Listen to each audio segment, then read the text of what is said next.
Appreciate the moment. Yeah, that's true. Shout out to Nadu. Yanko, what do you got? 2015, what are you pulling out of the bag? Mine was the first time we were in Lanxess. Oh, I was still an love observer for that event, but when we got to the playoffs, you know, like do all the setup with the production backstage and then go out when the crowd started feeling in, and I was just shocked. I actually was shocked. I couldn't believe the size of it. I couldn't believe that Counter-Strike could come close to filling like such a huge venue, and the amount of people that was coming in from all over the world, the size of the stage, you know, and the Counter-Strike just kept growing and growing. I mean, my first event was Katowice earlier that year, and that was humongous. So this was just a completely different universe, really, and yeah, it was an awesome event. You see, Chad, what you took away from me? You see what you did? I'm sorry, Matthew. Yeah, you could have actually beaten NIP. I don't think we could have. So. Oh, what a moment. Lanxess. That's yeah. beautiful. That was my first event as well, 2050, as a spectator. I was going to say, as a spectator. Got obsessed. Best event. Cologne. Incredible. Yeah, and a crazy turnout as well. I mean, that was kind of a leap of faith in itself. For Counter-Strike to go into Lanxess, was it 9, 10, 11,000 seats possibly? Yeah. Filled, huge show. And we had majors, we had a lot of stuff, but I think, you know, there's nothing really like Cologne because it happened so many times, 9 times. In the Lanxess, right, as well. And you look at the teams that won Cologne, it's never some underdog team. It's never a surprise, you know. I think it's because over time, obviously format was one of the big reasons, but also it's in a big arena crowd, the pressure is there, and it also got the prestige, so all the teams are there trying to win the tournament. There's no one taking Cologne, it's just the start of the season, let's see what happens. No, you give it your all to try to win the event, and yeah, I'm hoping it continues. Well, we know it will continue for next year into CS2, and I'm hoping the tradition lives for many years. Never going away. Yeah, never going away. That's why I think Jankos, I don't know if we have more moments, but Jankos should probably win for that fact, right? Because Cologne, I think, for all of us here, we've all been there, we've all taken a part in it in one way, shape or form. And as Janko said, if it's something that sticks around forever in Counter-Strike, you know, this would be great because it's now a legacy event. And it's an event that keeps delivering every year. So, I agree. Yeah. Aye. Hooray for Cologne. We're voting? Aye. The yays have it. Yay. Yanko wins. Success. You've won 2. Actually, we all win. Yeah. We are all winners. What a sentimental Wow, day. Chad. You started the day saying we had to be positive and all. See, that's what you're getting now. I tried, you know, Hugo and I had to wrestle, but now we're here. We love that. On the same side of the sofa as well. Anyway, moving on. We do have 2 streams going down simultaneously. Obviously, we've got Big versus Eternal Fire on the A stream side of things, but it's Movistar versus 9Z over on the B stream. So let's get a few words from Try ahead of that series. All right, folks, here I am with Try of 9Z, day 2 of the playoffs, brother. You went late last night with Virtus Pro, 3 maps, close games. Lesser men have gone up against VP and had those kinds of matches and always lose in 30 rounds. You were not one of those victims last night. Do you feel like a different person having survived that? Yeah, I mean, having to play VP, they're always tough maps. It's always difficult to close the series because they have their style, like they always save and have those guns and make some plays. And yeah, I don't feel like a victor, but I'm happy that we win. Yeah. Were there points throughout that night yesterday where you're getting close versus VP and you're imagining all these other teams who, again, have crumbled in those moments? Like, what was it going into a game versus Virtus Pro that you have to remember each and every round that you think helped you win last night? I think it was mostly about communication. We were struggling a bit in the end of the round, and they were making good stacks, like they were gambling for A sometimes or stuff like that. So we figured that out and we managed to win. All right, man. Listen, also last South American representative here, 9Z, still swinging. You've got Movistar ahead of you. Now, yesterday you go into your match, you're considered underdogs. Today, you're considered the slight betting favorite for this game. Do you think taking down Virtus Pro felt like a bigger challenge than going up against Movistar? Yeah, maybe. I think so, because last time we played BP, we lost 2 times in a row. We didn't even make 10 rounds. So yeah, I think having to face Movistar is a little bit, how do you say, like better. It's not that, I don't think it's as hard as BP. Yeah, you'll take it seriously, but a little less stress, because maybe not 30 rounds every single map. Best of luck, Try. Thank you. Give it to hell, man. Give him hell. 2 angles, and Twist will remain supreme.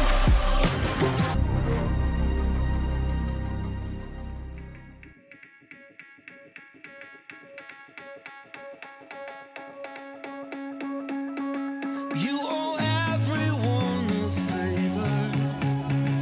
Watch the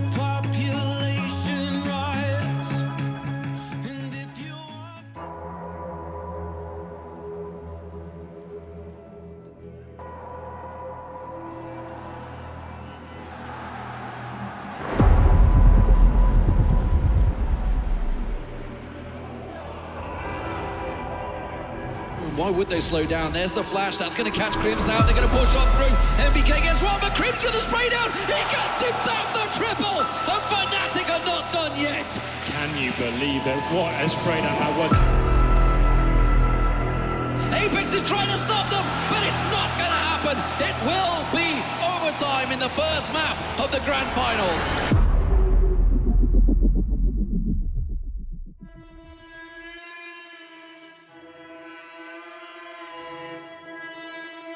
Sheer confidence from Fnatic, sheer aggression being unanswered by Envious.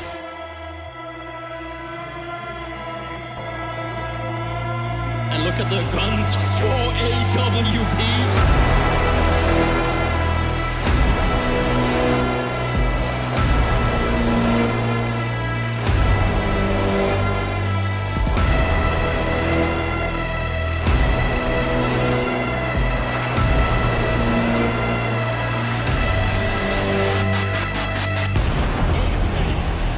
Not in this lifetime, he is destroyed.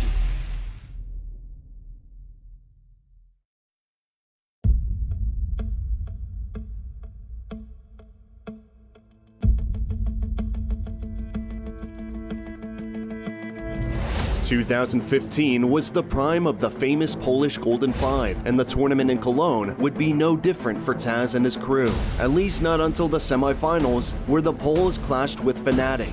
Two giants of Counter-Strike battling for their place in the final was a true feast for every fan at the Lanxess Arena. And at first it would seem that Virtus.pro had the upper hand. However, on the second map, Inferno, the Swedes took the initiative.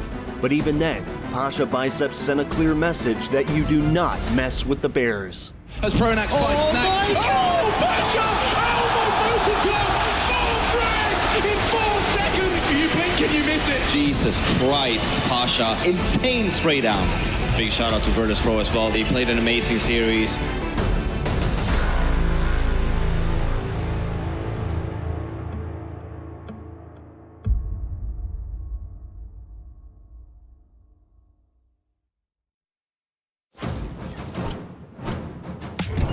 Sides, Katie nails the shot. 3 kills from the captain.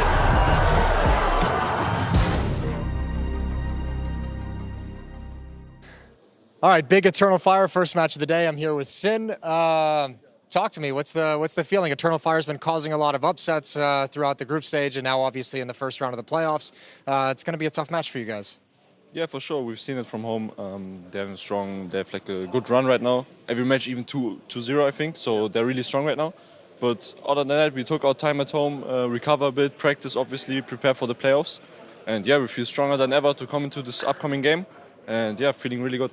What's the mood in the team like? Matsu gave an interview on HLTV the other day where he said everything was positive, like people working with him to make him feel better within the team. But overall, the progress the team is making feels really good. So, are we going to see those results here today, or is that going to be a little bit of a delayed introduction of like that kind of progress you've made? Oh no, for sure. I think since the beginning, when we created this team, we constantly been improving.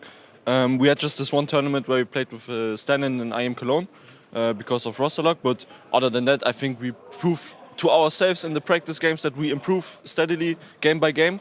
And if we don't show it here, I don't know when we will, because this is where we want to perform. This is where we want to play better. And yeah, this is the goal, to play really good. We come far in the playoffs, but we take it game by game. As you said already, Eternal Fire, strong streak they have right now. They are really looking sharp. They're really on fire. But yeah, we don't get scared by it or anything, because we trust in ourselves. We practice a lot, and yeah. Cool. All right. Well, thanks a lot. Good luck today. Thanks a lot. All right, checking in with Eternal Fire. It's Major, nice and waiting for me. Big match today, huh? Yeah, big match. Good job. It will be a special match. Good teams. Yeah. Big is a good team, so let's see. Good CS incoming. Yep. I hope.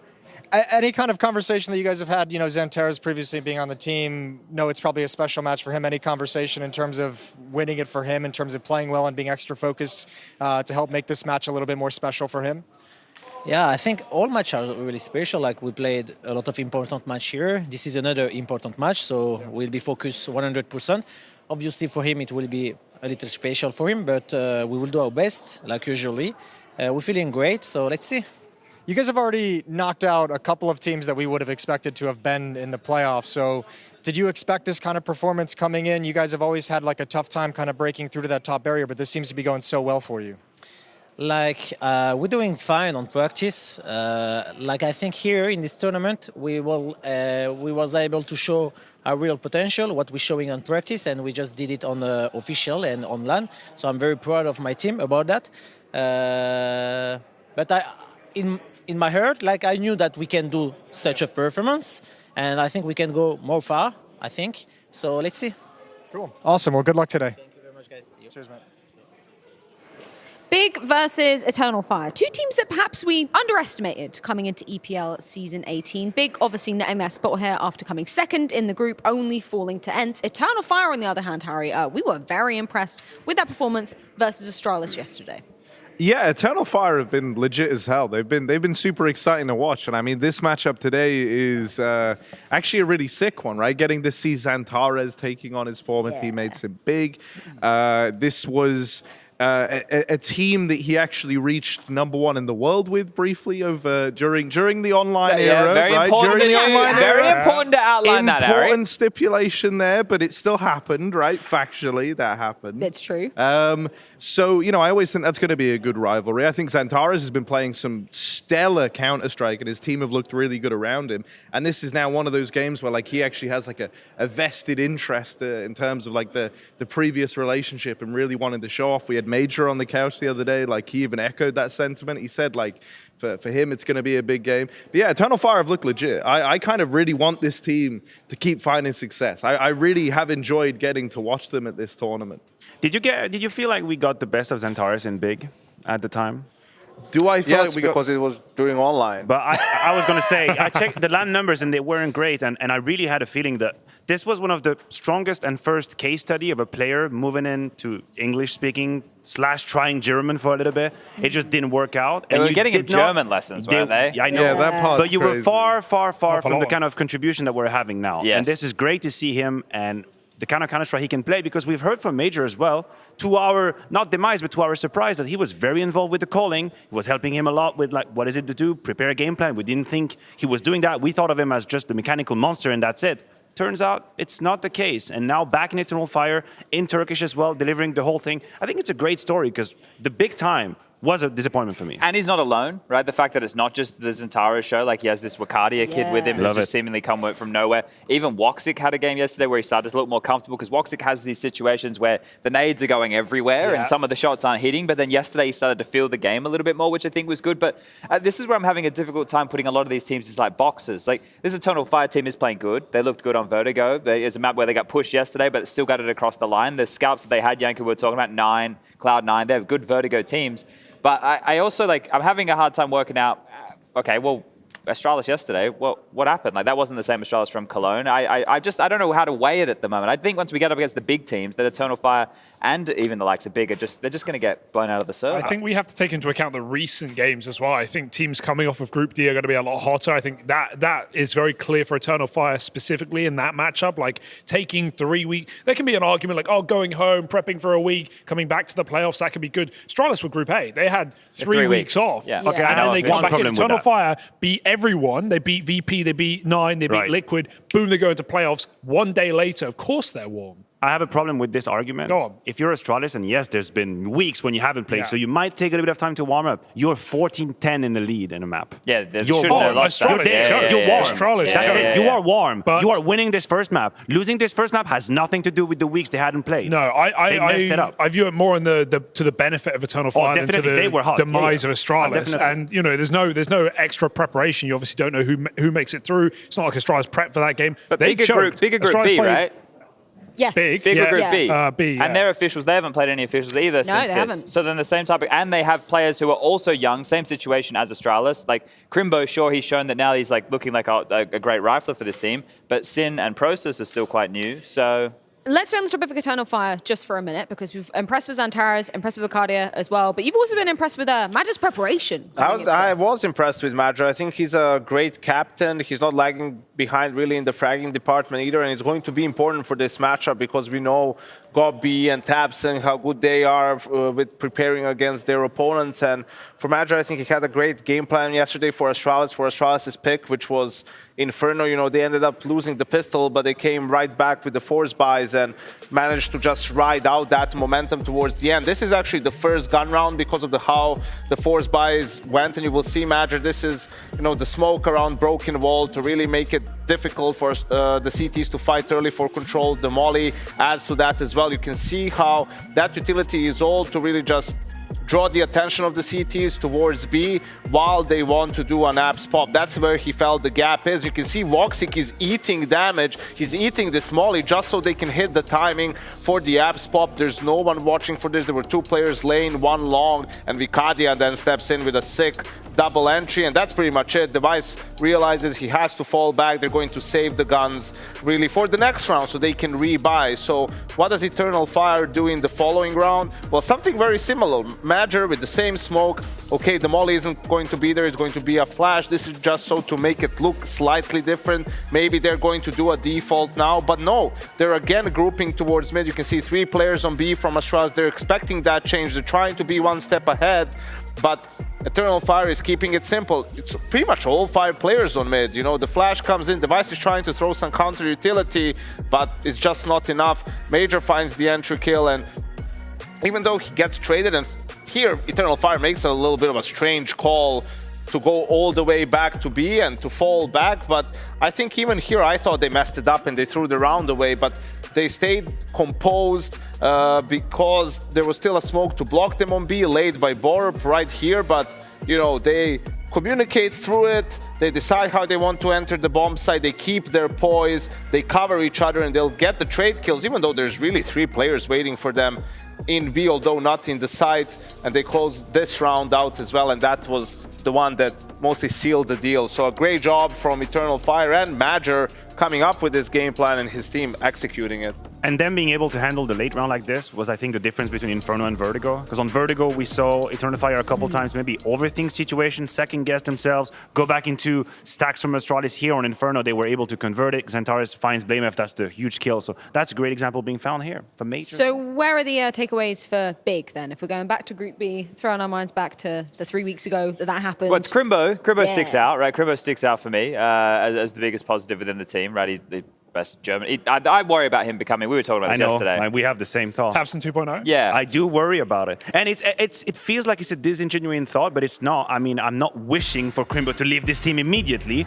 but I do worry that he's going to follow the steps of Tabson and maybe, just maybe, squander a talent that could be played at a higher level of Counter-Strike just out of loyalty for a team that, of course, is giving a lot to him. He's giving a lot to as well. But this is just looking like the first pages of a similar book.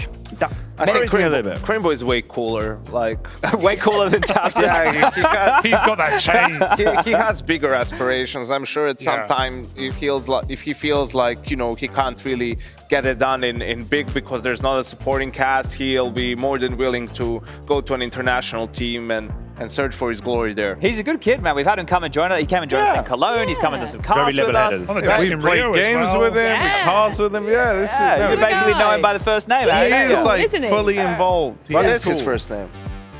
It was on the graphic. Yeah, his brother was at. Him and his brother were at HLT. Actually, maybe it was just his brother. HLTV confirmed when we did it in Cologne. Like his brother plays for. I forgot the name of the venue, but the venue we're in Cologne for HLT. His brother plays for like their team.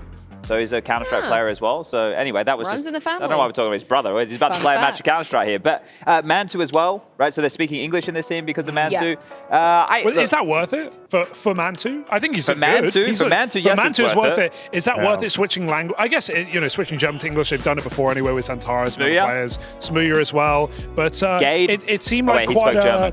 He did speak German. He did. Yeah, and it's It also feels like very quite a big different change players, for just for one player, but I mean, it's something big have done time and time again. And and- Mantu has it good, to be honest. The important thing to know, I was chatting to Mantu on Media Day, the important thing to note is that it's only Tabson from that old iteration of when they were speaking, predominantly German, right? We've got Process, we've got Sin, younger players who are used to speaking English. So he was saying it actually hasn't thrown that many Spanish in the works. 2-time T starts here. So Eternal Fire picked Vertigo, Big decide T side. Then we have Big going with Anubis, and Eternal Fire opting T side. They had to.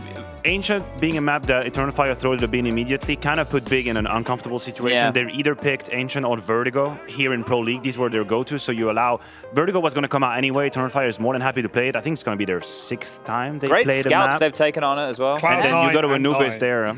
Yeah. We'll have to And see. Astralis. A good map pool. A good map pool. I like some Vertigo, I like some Anubis. I know y'all don't want to hear it, but Eternal Fire are winning this. No, I'm with you. There I'm go. with you. I'm with yeah. you. Yeah. I think that's the predominant sentiment, Thank Harry. God then we're all on Who the doesn't same wanna I page. know you want to hear this, Harry, but Eternal Fire winning well, this. good. That's perfect then. In that If you case, don't How many know. maps though, just Harry? as we all expected, Eternal Fire are winning this, guys. How Good many news. maps? How many maps? I don't know. At least 2.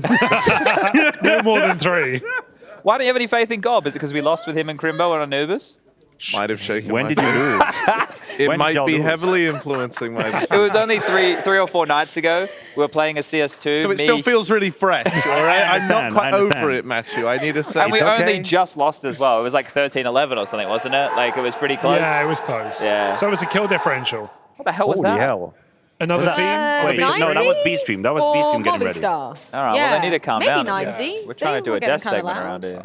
Gonna take a risk and I say like the that. I can't believe they're same not language. prioritizing us, Chad. Yeah, crazy. So no one's going with Big. Absolutely no. I'll go with Big just for Hashtag the go fun. Bigs. I think it'll be competitive. I'll go with Big. Well, you just I'll go with Hey, Big. nice. I hate to Where's tell your y'all, backpack? but Big are winning this series.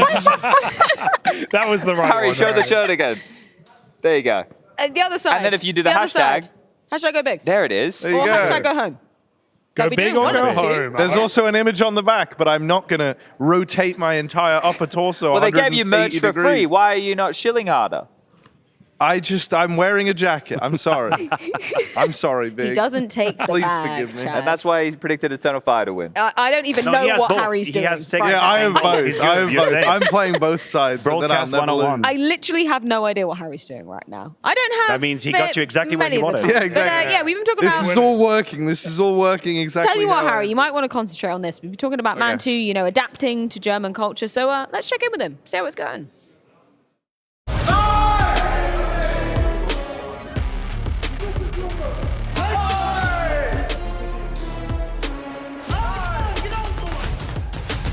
Before joining OG, I was in a lot of German teams with a lot of different German players, so I kind of know their culture. Most of my friends, like on the internet, were German. That kind of started like the whole cycle of me playing in the German scene, trying to get like the scene to know me better.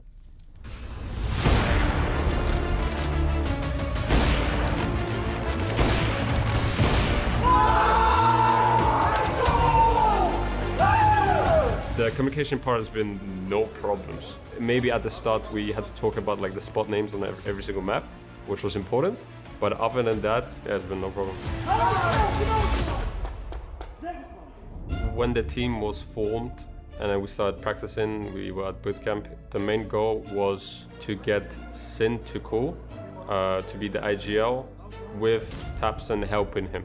Sin was coming into like tier 1, new team, speaking English, and then he had to IGL.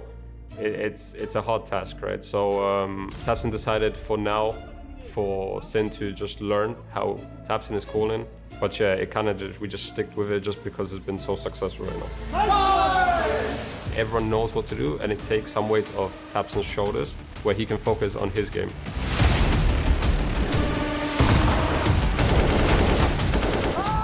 I don't think we're close to peak form. We are playing a lot of CS. We are always trying to improve everything. Like we beat Heroic Astralis. We had a close game against Ants. So we are showing a lot of potential.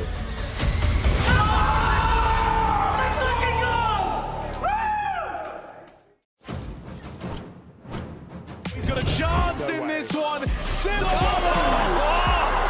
it look too clean.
Ladies and gentlemen, a big one, Eternal Fire and Big Clan starting on Vertigo as we prepare to see whom shall ascend. And I'm joined by two of the very best, Henry G and Chatty B.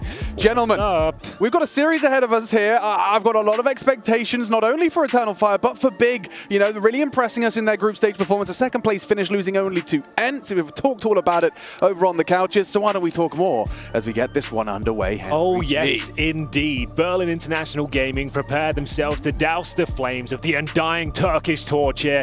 Eternal Fire on an absolute tear in EPL. 2-0s left, right and center. Looking to continue their streak here as they start on the CT side of their map pick. We've got Julies for Bucardia.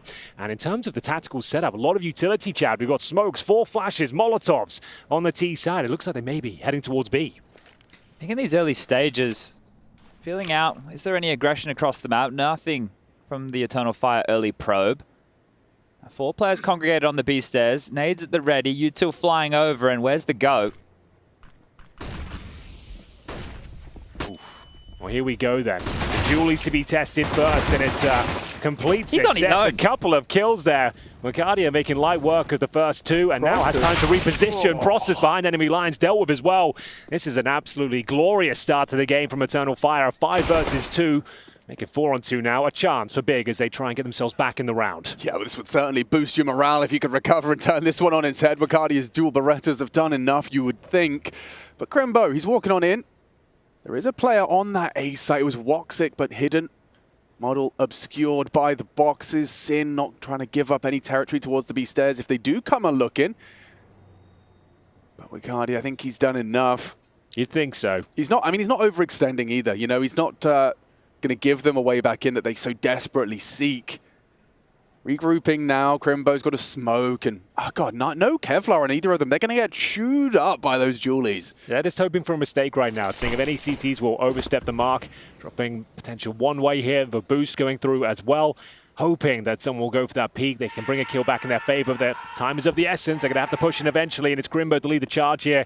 10 seconds remaining. He will find the opener, and maybe there's a chance to do something with this, but apparently not. Eternal Fire with a very convincing pistol round there, and it will be Bucardia defending that B bomb site with opening 2 frags with the dual elites. Feels like they were expecting a retake setup, right? Sure. Because the fact you got away with that close Tetris box, able to get 2 kills, and how they were scaling deep in towards the side, it feels like they weren't ready for this. And that type of an execute, like caught off guard completely. How were you not expecting a player there at all? He's played up close and personal, lying in wait. There's nobody baiting for him.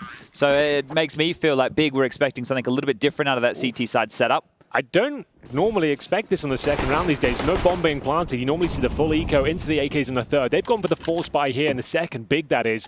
So they're operating with pistols, mainly P250s and 1 Galil. And it goes against the critique I normally have of Big, which is being a bit odd in their financial scenarios, right? Usually a little bit lighter on. This time they're trusting in their players. But Bucardia over towards A, trusting the push, goes down. A dink, done, but the frag over to Tabson. A great way to kick things off. There we go. Didn't expect the helmet. Taps in. Does find that opening frag. Takes a lot of damage en route, but they've got plenty of time to reset this now. Calix, does he probe for information? Does he hold his ground towards B? Big still have 2 smokes, make it 3 and a couple of flashes and going back towards middle. But this is the question. I think right now, even though you're down amount on the Eternal Fire side, being able to play for information, block, and then regroup might be key, but they're mainly working with MP9s. So there's no investigation. The fight is coming Woxic's way. He's on his own. He is. He's really isolated. He's struggled in this position a couple of times, mainly with the AWP. They're going to pound someone here. If there's a flashbang, he might be in a lot of trouble. Good timing. He didn't see the backpack. Now he's in trouble. Yeah, he has no idea. They've boosted up. He's got a good flick on him, though. There's the first. Won't be finding the second, but did well to find one. Still a winnable round here. Try to fend them off. Lots of damage inflicted, but it will be Big with the man advantage and then some. 3 versus 1.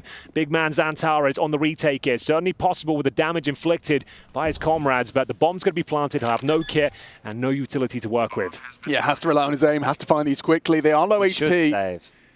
I know it's boring. Chad, yeah, I hate it's the most reluctant call you have to make, right? Second round.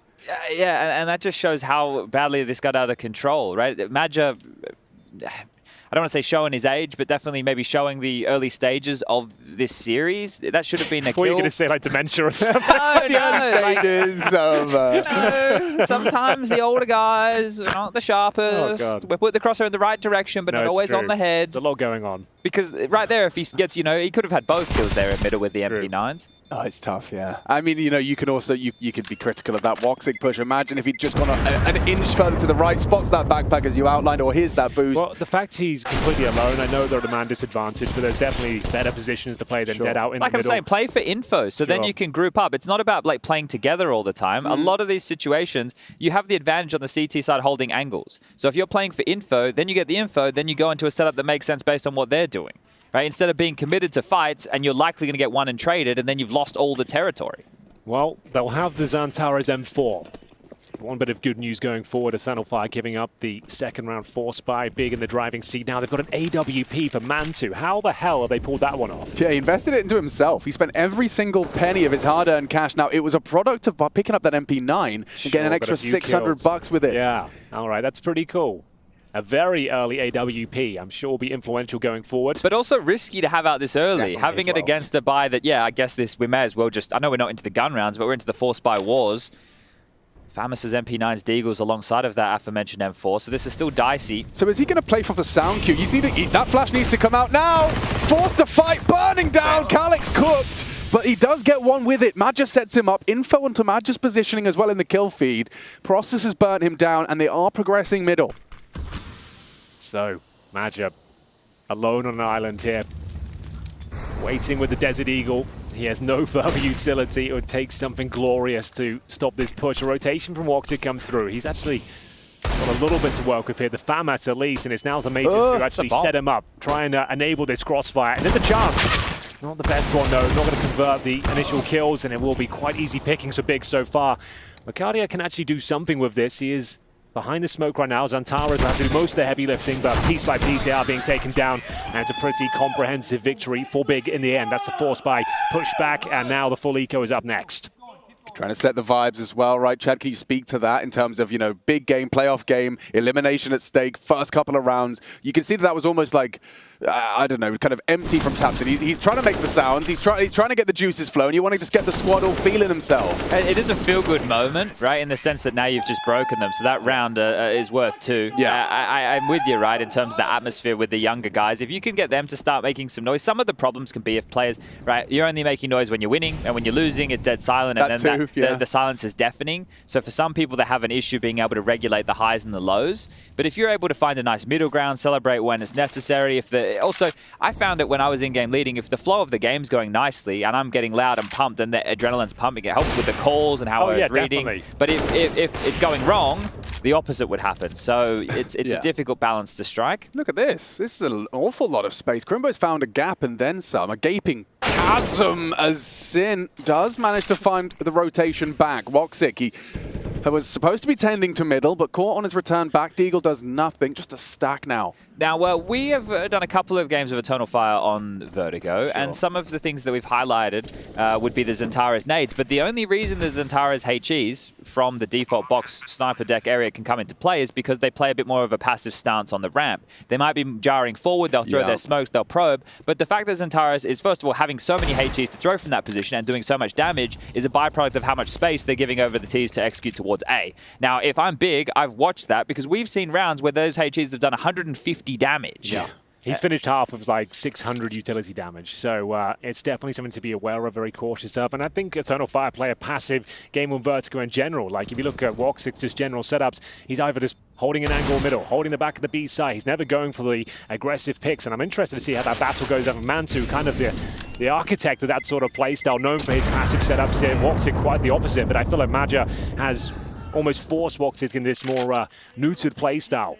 As we do get into the first gun round here, will Woxic bring out the AWP? I'm not sure he even can. So 3-1 for Big, opted to start on the T side on their opponent's pick here. A great start after losing the pistol.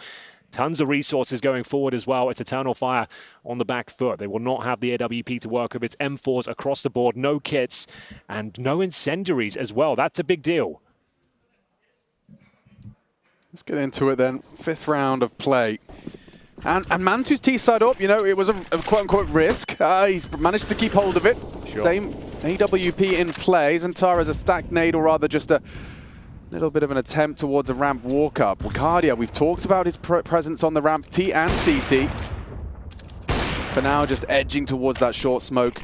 A second layer of the smokes arrive now, and it's going to slow him down. Yeah, this is just the waiting game, right? The patience here to wait out and be risk adverse. Make sure that you're not going into areas where the unknown may cause an issue. Nice little jump spot there from Bacardia. Cool, needs to be careful. He knows that the AWP of Mantu lies down towards the fork room based off the spam, and the regress from Zantara is looking for some toes. Do they want to fight and do the opposite of what we just highlighted for their CT gun rounds?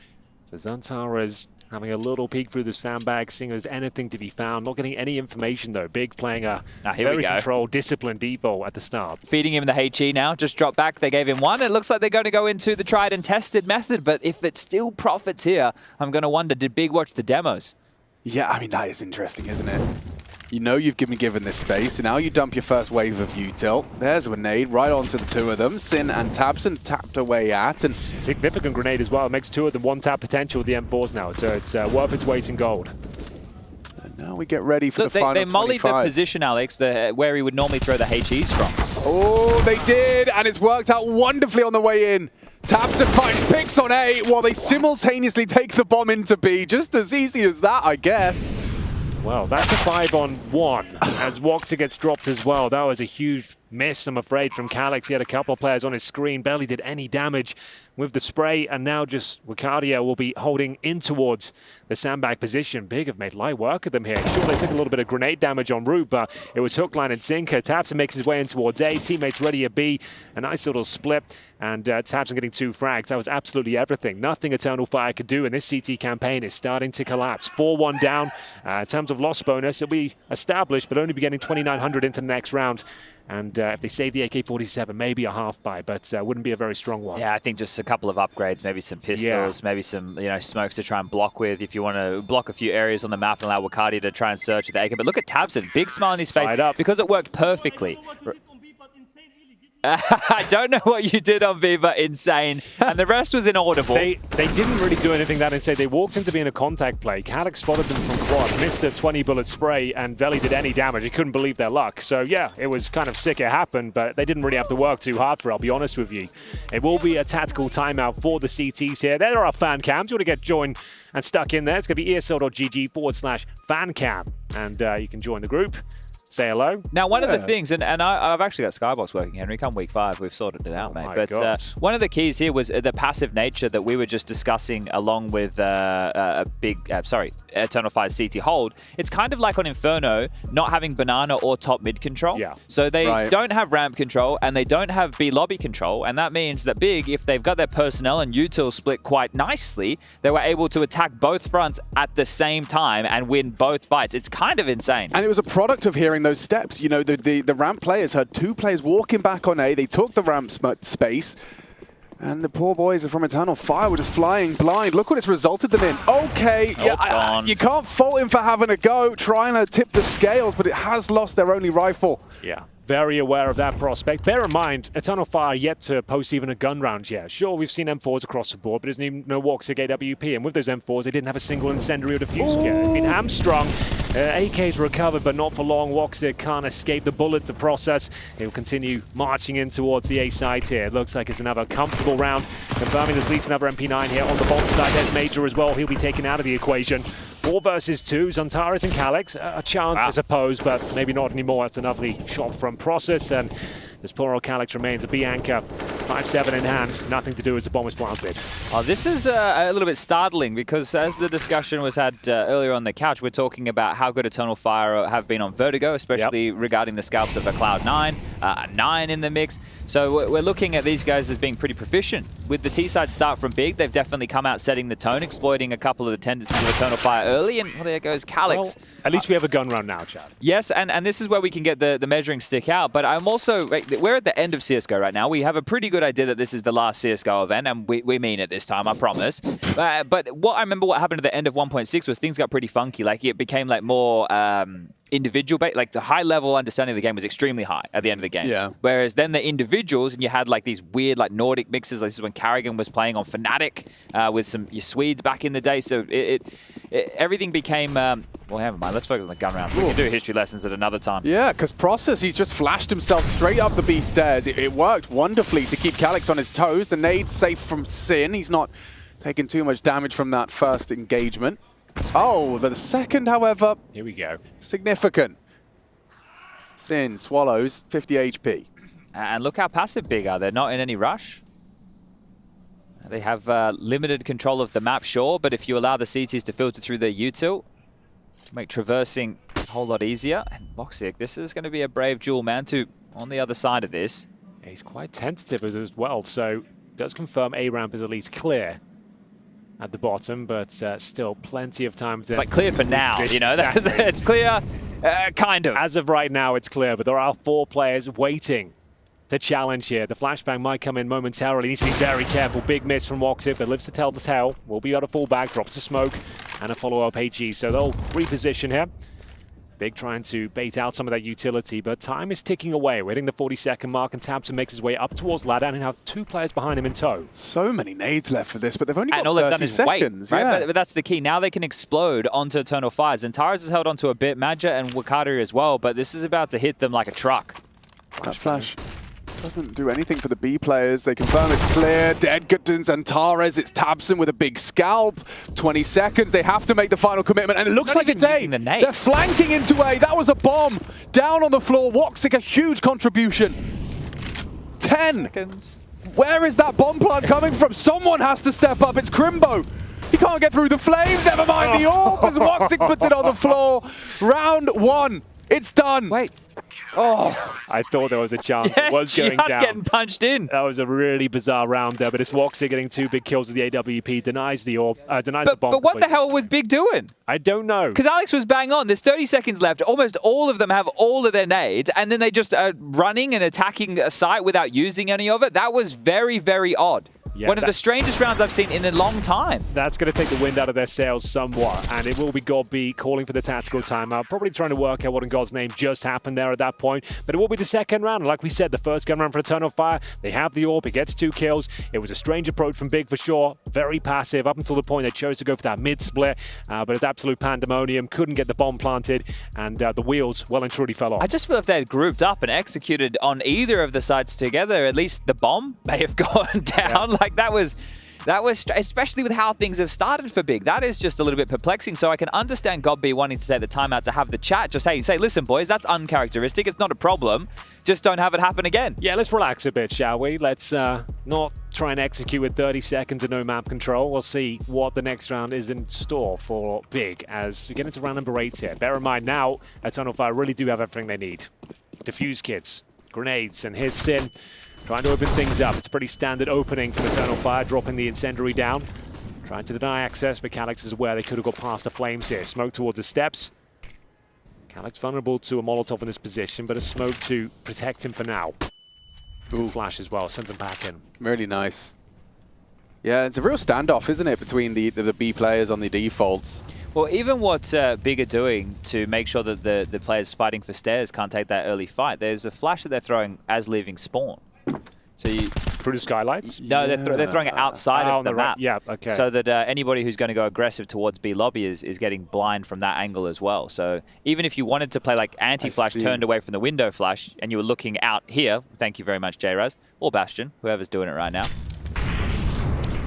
Yeah, but we've got a lot of ramp space here. Zantara's using that info peek, but he's got to get the hell out of dodge. Yeah, look at Tabson. He is really flexing his muscles right now. He's holding a pixel peek onto the Orb on the clear. Not ready for shorts, but still adjusting to Wicardia. A double entry for Big Clan. It's up to Zantara's only the one, and there is another recovered round for Big Clan. You could see Gob in the background. He loved that already. Just, you know, I think he'd be straight towards Tabson there. Right. One of those gut feeling calls, isn't he? Spotted a little bit of space, capitalized upon it, tucks himself in a really difficult position to flush out at that point. You could see how comfortable the CTs were. Like, where's the execution? Where's the tell? Why didn't you give me any indication you'd be running into my bomb site?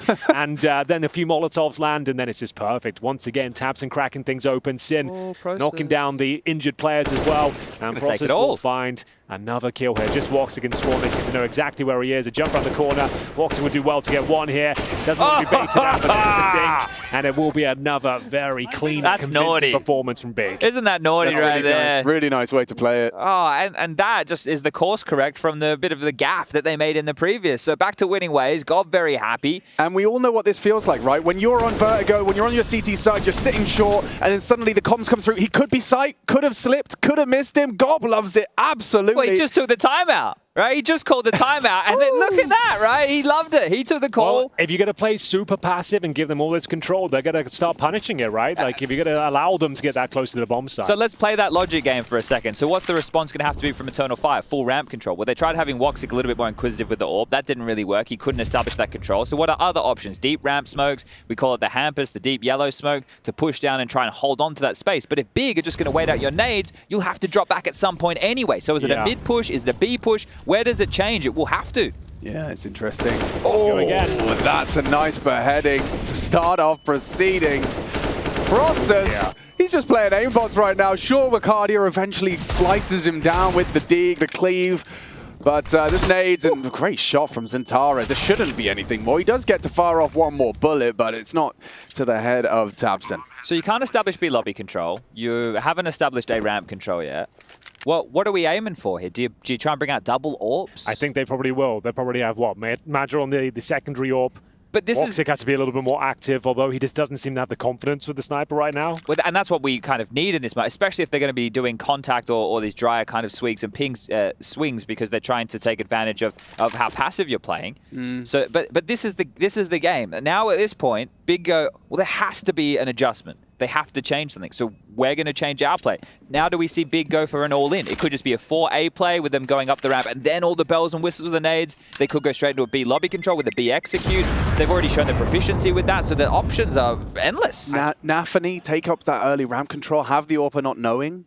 Could be an interesting way to go about things. Just don't let Calyx flank you from B, Henry. That's about it from we learned Well, yesterday. they haven't really been presenting any sort of flanks, though. True. They haven't been very active on the CT side. They've just been quite static, if you ask me. But I'm expecting adjustments now. But as you said, Chad, Big, the kind of T side they're having, got B behind them, tabseN at the wheel. They're going to be changing up their play style as well. And it helps that tabs is playing well, because an in-game leader, when you're fragging well, you tend to be calling well. Yeah, you're just feeling it. It's good. And then Woxic's dead. I don't know how he's not dead. Manti should have hit that. That was on a bit of a plate for him, but it whistle past Woxic's shoulder, happy to be alive, and this will fall back. And now tabseN to be tested at the A ramp once again. Great flashes. Zantara's uncomfortable, but the smoke will protect him for now. Still early on in the round here, you can see they know they can just take full control of this A ramp. Finally, Big opening kill. Eternal Fire with 5 and 4. They're trying to fake, and they've kept them busy. Yeah, they've actually double smoked this position, so that's less than ideal. Woxic, how good is your flick? Oh, not bad. Doesn't need to come in. Process picks first, a 2-man advantage. Now they're cooking. Big Clan looking for a way to resuscitate hope in this round, and one nearly presents itself. That was Ricardia just going for on, looking for answers. He wide swings. Surely there's another. Crimbo expects Zentares, tags him up as well. Mantu supporting the backline. Smoked off his Woxic. That's the last of their smokes. Now deployed. In limbo right now. That's a big pick from Crimbo now. And hold on, Madja, yet to frag, but on the wraparound. This is round defining. They're not ready for him. He plucks in from the pack, disrupts the plant, safe adjustment. Crimbo Molly maybe caught by the spread, but gets it in and loses his head. Mantu in a 1v3. Planted for him. Oh, well, that's information. Thank you very much. Woxic with the smooth move to get the info safely. Now Mantu knows he's been closed on. He doesn't even have enough bullets for the three of them. Well, first is clean. A stunning quick scope over the top of the smoke. Madja with a high impact round. And poised, right? Because that was a pressure situation. They had a big number advantage. They lose a couple of bodies. Madja has the jump on them, doesn't overcook the pooch, as the saying goes, and able to bring things home when it starts to get a little bit out of control. Because Mantu hits one, I can see him hitting a couple more. Yeah, he just slowed the game right down. Well played the Woxic as well. Didn't give up his life, got the picks required, and then as you said there, the Madja backstab coming in, clean as you like, wins the round. It's the third on the board for Eternal Fire. This half is still recoverable. Early days here, can still win on the CT side. As once again, Big will have absolutely everything they need. They've got a ton of cash. Emor, a signature in there as well. Got them all. Super fan. Collecting the Pokemons. Oh, Mantu, this is nice. Yo, it's very aggressive, and it's resulted in nothing more than a frustrated Orpa. Now look, they've got another buy round in them here, Big, right? They just, Mantu had 16k before he invested into this round. Okay. So they have another gun round, but you don't want to be too whimsical with them, especially considering how strong of a half you may be able to mount. Easy process. You've already conceded one. Do you really want to try and force the issue? He has help. The molly's great. The spam better. No that is way. technically brilliant. That was 100 HP on Madra as well. That's really rough. Just execute B. Why not? Right. You know Calyx is here. He's pretty low. Ooh, Woxic rotating in as well. So this all, we have seen him miss a few from this position before. Woxic now with the... He actually does pretty good with the M4. No, he does pretty sick with the M4, That's true. to be fair. That is true. We saw it. We have the impact, that high sense rifling. Watch him get 3. Yeah, he always seems to, honestly. Bit of confidence as well. Yeah.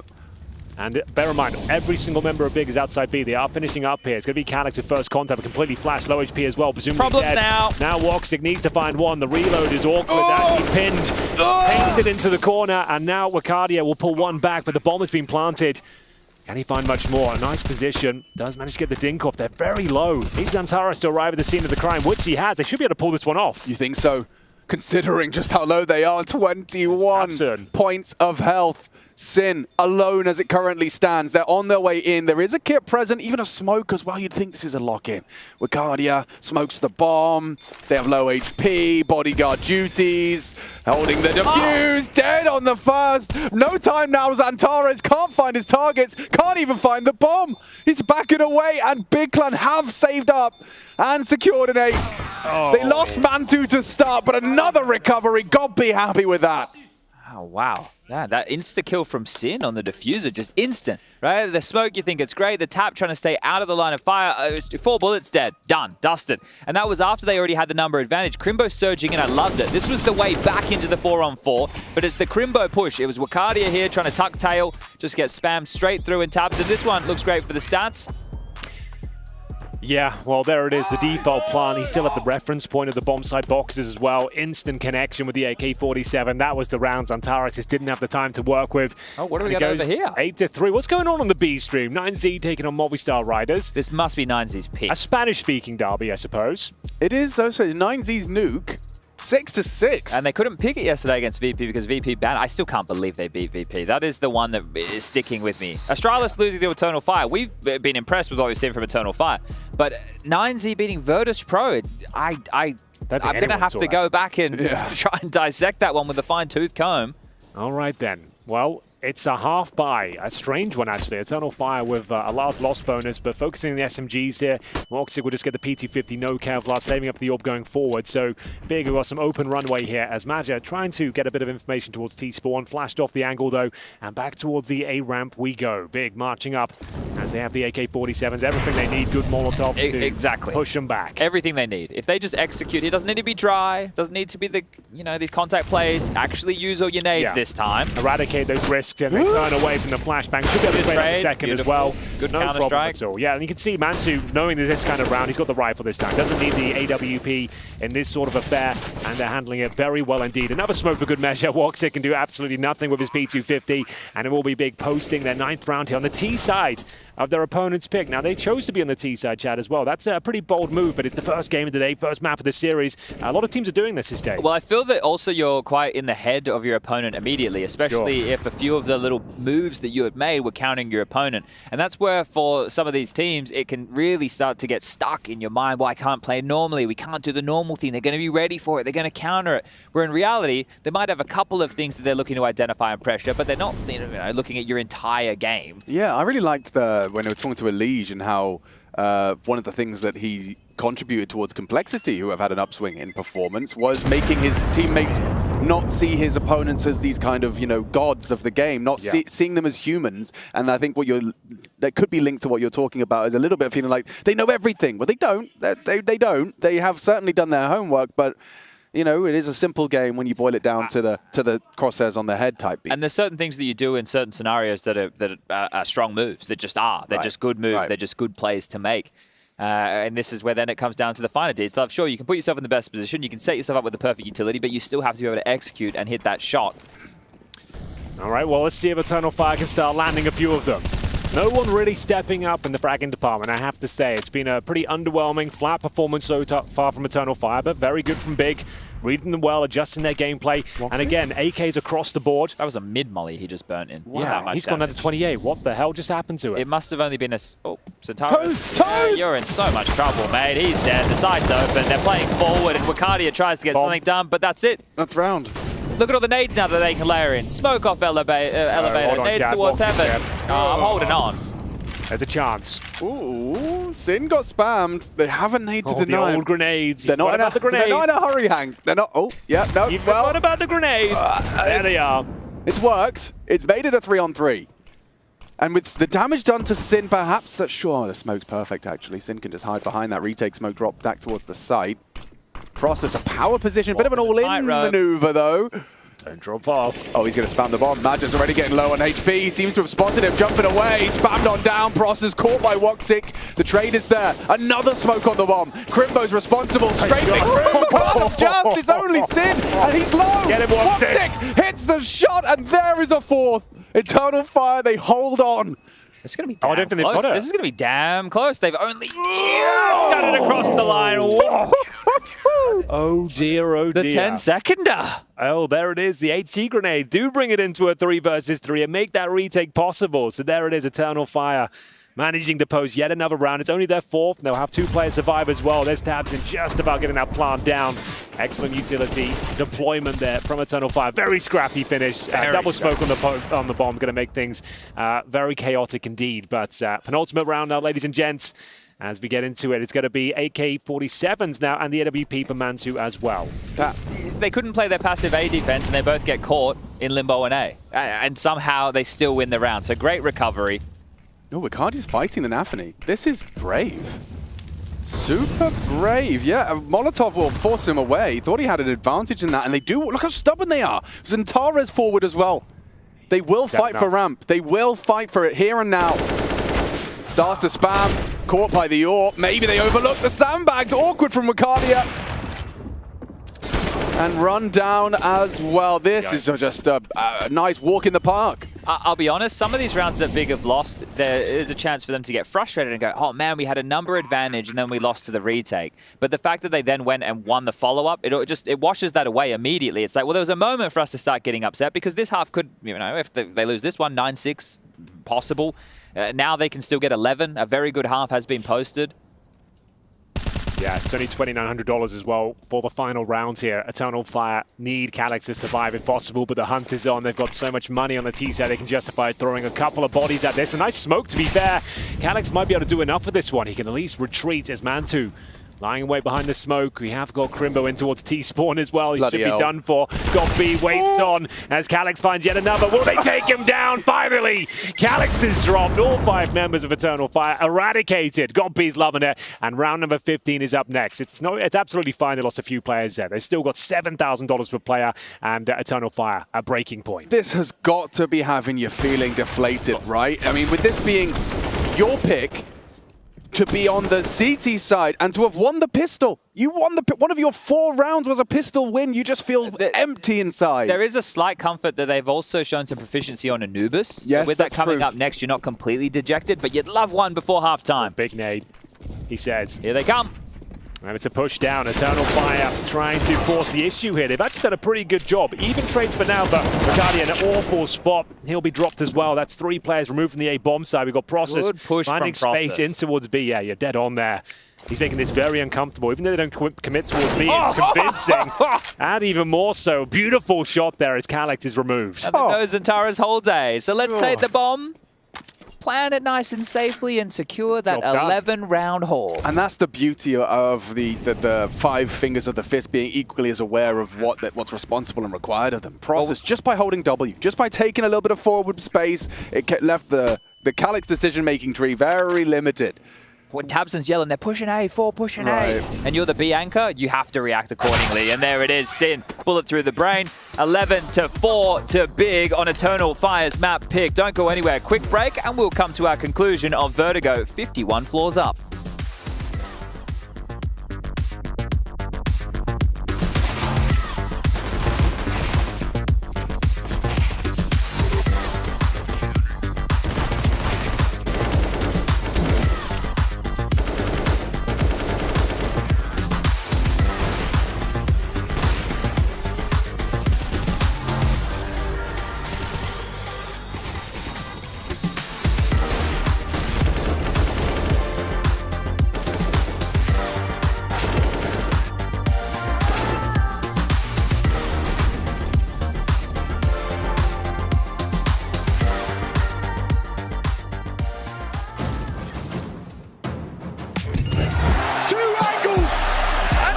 remains supreme.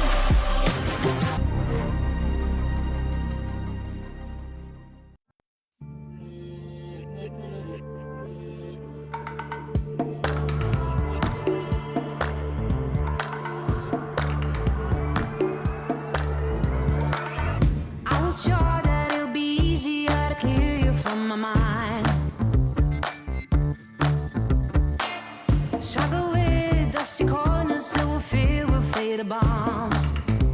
Bomb, bomb, bomb. The situation got upset when I stepped on a memory thorn. I did it to myself. That I heavy had to break free from the minefield that you are.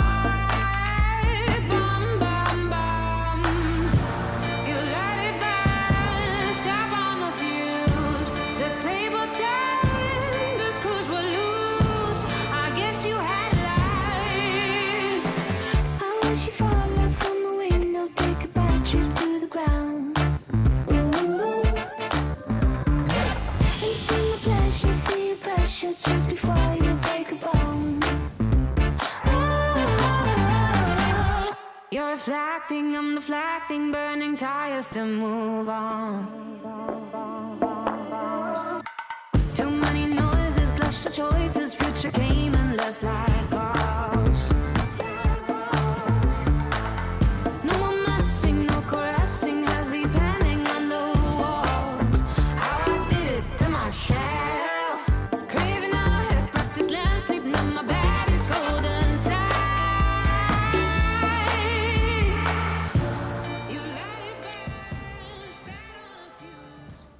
B stream with one Jason Moses O'Toole. We've been keeping a close eye on the Movistar versus 9Z game. 9Z coming out swinging on Nuke, Jason, but we saw that steam kind of peter out a little. We see Movistar's bounce it back towards the end of the half. Yeah, that steam really lessened as it went on. It petered. Yes, Peter, he did fall off. There seems to be, of course, a certain aura in the air over here because this is a very important game when you consider that both of these teams are looking for what will be the peak of their year, presumably not knowing what's in store in the future. All we know is what is here and what is now, and that is CSGO between Movistar and 9Z in a match where both of them are about to peak these playoffs. Yeah, top of the mountain for 2023. It's going to be crazy. For both sides, Cadian nails the shot. 3 kills from the captain.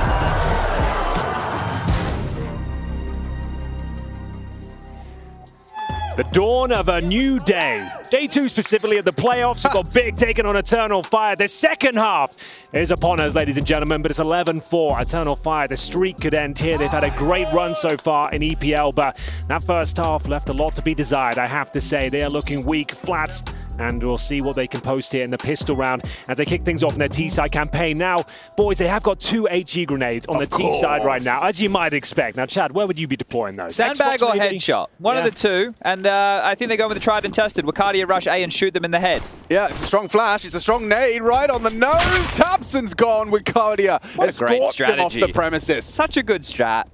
What? I wish I had that one back in my day. Flawlessly, and Zantaras puts another actually on the floor. Mantu added to the naughty list. The smokes are up. The flash is good. The body's into the site. How on earth are you supposed to recover this if you're big? Eternal Fire. Oh, lose 2 to the Frosters push. Still should be fine. Everything's fine.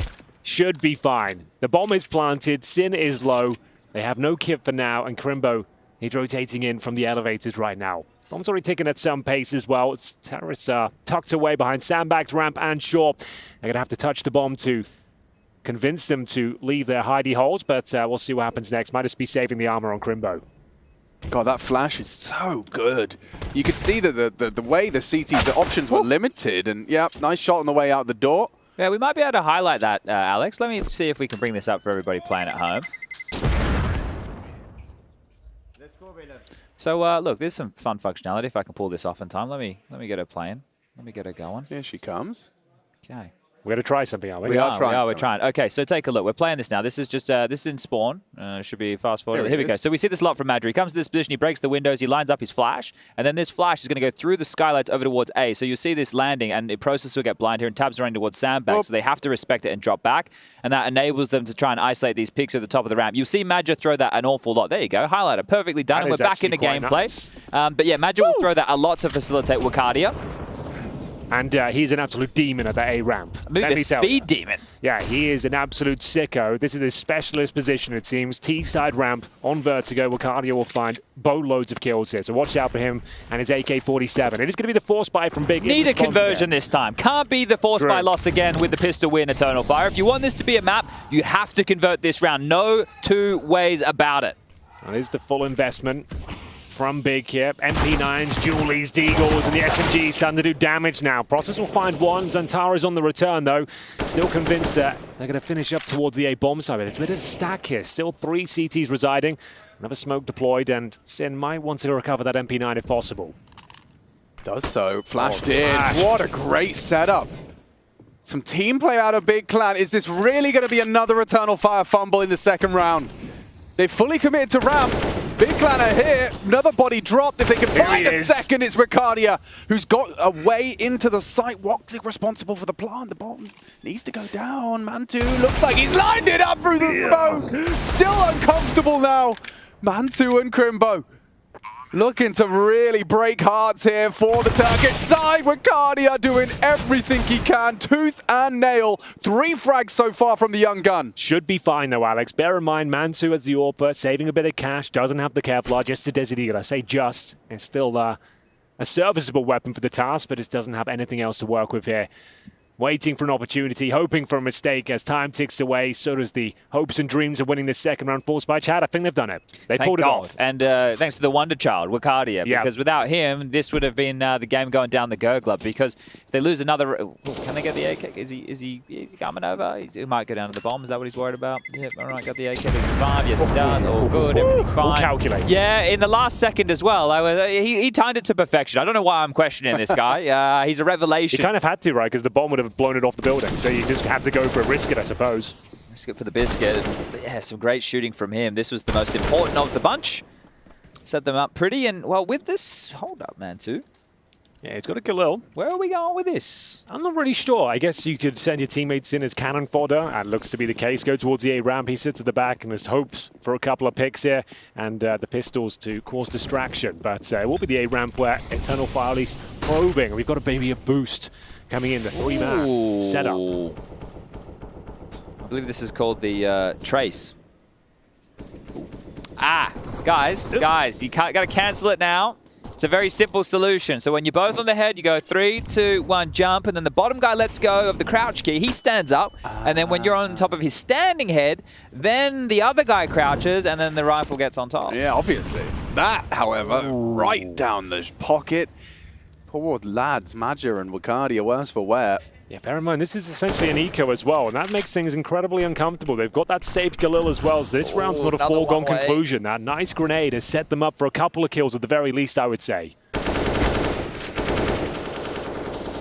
Yeah, Zantara has kept it strong, controls his spray into Tabson, and they are walking into the entirety of the Big Clan squad here. Process probing, does fall back out of the gap. This is a nice angle from Manti. You can expect to see if they do start taking fights, multiple fronts. Short, big frag from Process. A second frag from Process.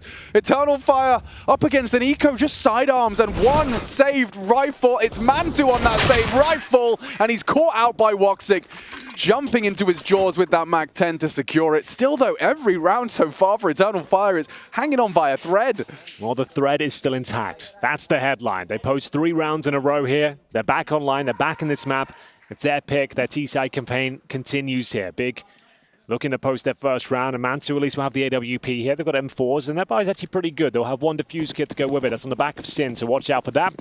And here we go then. What's going to be the first call from Madja? It's a gap smoke towards A, so probably a bit more of a standard ramp approach here. Going to try and scale up behind their arrow smoke one way. Hampers out from them to deny deep scaff control. And you can see just traversing behind these smokes, Ricardia trying to find a safe haven. Seems to be Well understood as those flashes again come through, highlighted. Wakadia takes the space off the back and even dishes out some damage with a nade. Ooh, he's done a lot there.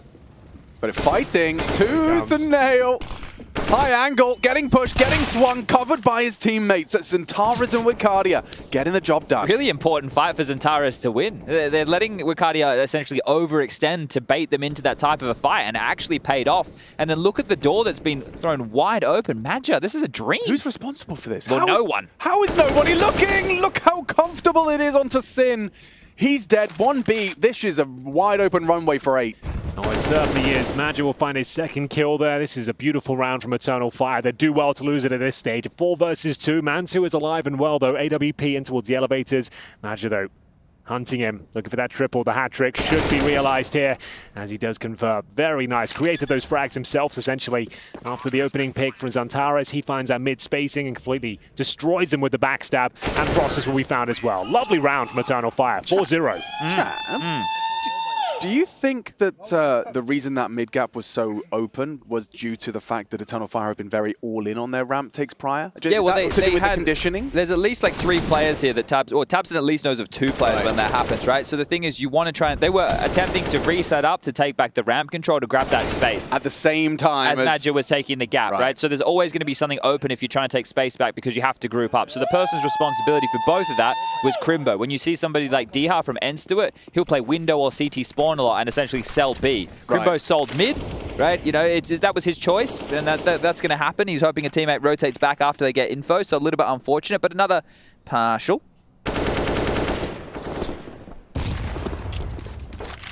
No T-side AWP, I don't even feel it's necessary. Not right now.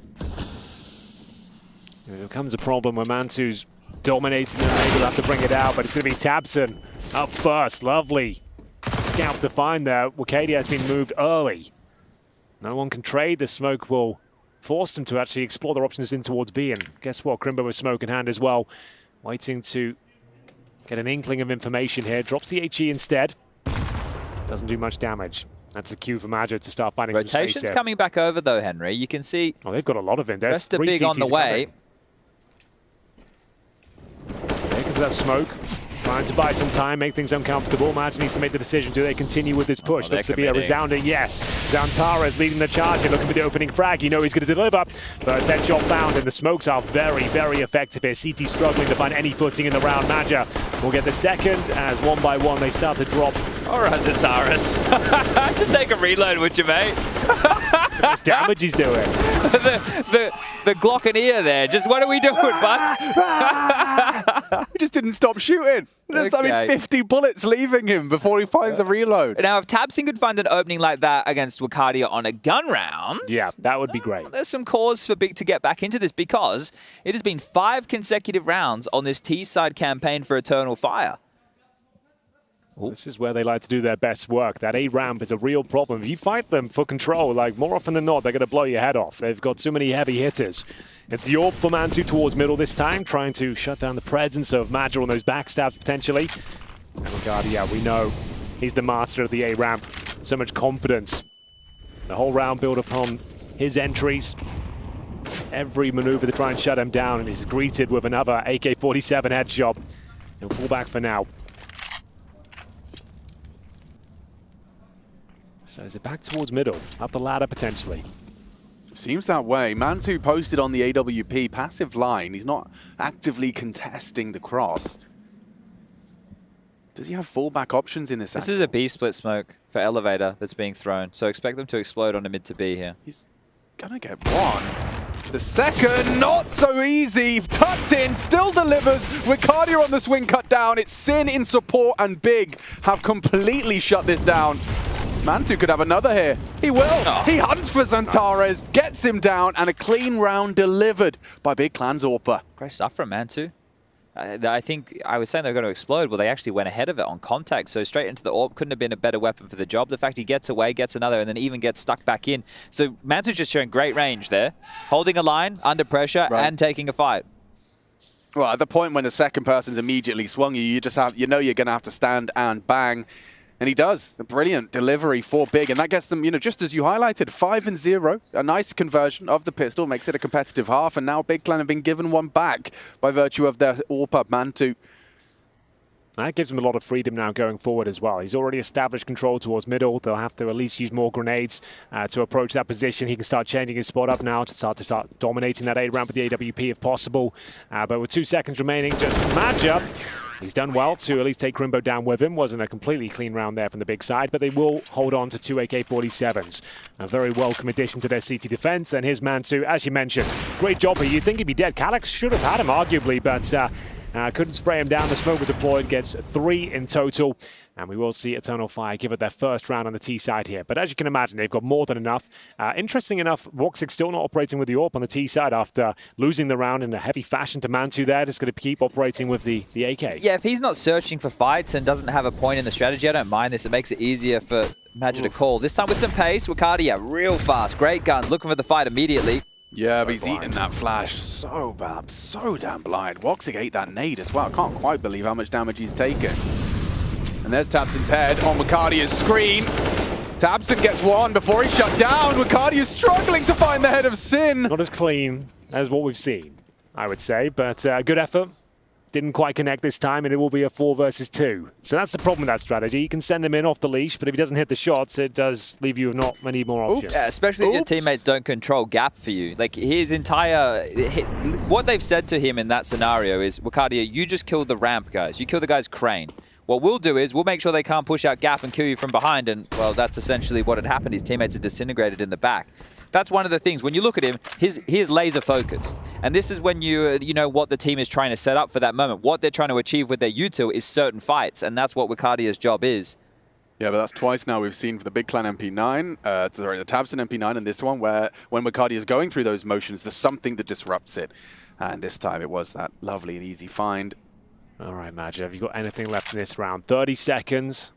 Got Calyx just kind of peeking in towards B, trying to find a kill if possible. Maybe they can sneak the ramp and get the bomb down A if he finds a couple of frags here. And that's going to be the objective, but making a lot of noise en route. He can't believe it. Process. Guys? All right, might as well try and go for the kills now. If he gets a double kill, we might be onto something here, but assumes it will be clear. The bomb will be denied, and Sin confirms the round. So not a bad idea, I suppose. Could have worked out, but Calyx not really selling much towards B. Well, now they're in a bit of a rough spot, right? 13-9. This is 2 gun rounds consecutively that they've lost. Now, their money for a purchase is just there. Everybody should have everything they've... Oh, actually, Wakadia, he might be light on nades, but still, they can get a purchase through. We don't know what that music means as well. A tactical timeout called, the second from the Turks, and we will be getting the opportunity for Big to have a conversation as well. So I feel like Big have taken back control of this game. It was a decent comeback attempt from Eternal Fire, but now it's being dealt with more often than not. And we still have that B stream going on. The Movistar Riders taking on 9Z. Movistar in the lead as well. First map of Nuke. Picked by their opposition as well. Look, they got the 13 from the board, no problem. Well, this is what happens with the second day of play of the playoffs here for ESL Pro League Season 18 is the teams who are being met by the opening round are all the teams who came second in their groups. So these are the teams who, maybe they surprised, Big and Movistar as an example, or maybe they feel like they should have been there. True. You really see the skipping the round of competition and, oh, well, Henry, Woxic watch. He has chosen to pull it back out. So, he's not going towards the A ramp though. He's watching for the backstab towards middle. Very passive position. It seems to be the new style of Woxic. Not going to be part of the picks, but it does enable them to focus on the A ramp without the worry of any flanks. But through the smoke, the big man goes down. Double kill for Process. Xantares will finally deal with him, but the damage has already been done here. Scrambling to throw a little bit of utility. They've lost A ramp control. Xantares will try and establish it again towards short. Huge performance from Process in the playoffs. I mean, this is one of those names we wanted to keep an eye on, see how he handles the additional pressure and the ramifications of his high-flying performance is that double kill. Look what it's done to poor Eternal Fire, stepping up 21 frags and counting, impacting the gun rounds from Process. Oh, Xantares is out. Mantu isn't aware of this at all. Xantares actually has an awful lot of space. If he's able to creep forward here, he could eliminate, well, not Tabson. He's kind of shot as well. Sin would be the fight that's available if Xantares keeps scaling, but they're not aware of Tabson. Tabson actually should have won the round from here. Yeah. So 2 players with space that is unknown, but Tabson's is more powerful. Hey, Spotty, you can hear the comms. He's there. He's there. Hello. He's there. Peak. And Tabson gets a freebie. No, it's the worst possible timing. And that great advantage he had. He'll have to fight for it now. He does actually hit a banger of a shot. So does Calyx. I don't know how they're actually getting the advantage now. Mantu in a very uncomfortable spot with the AWP, hoping his teammate can rotate in, but it's too late. Eternal Fire might be stealing this round away. Crimbo, the star of the squad. Full belt of utility, drops the HE, but it's too late. Eternal Fire have already vacated. There is a kit available, and he has got a smoke as well. How do you play this one, Crimbo? They both completely vacate the close perimeter. He hasn't chosen to tickle the bomb, so no insights, no sound cues for Eternal Fire. He has to keep searching now, it feels. Now they hear him. Now the smoke is dropped. Is he just going to go for the Hail Mary? No. The kit's right there. Can't find it.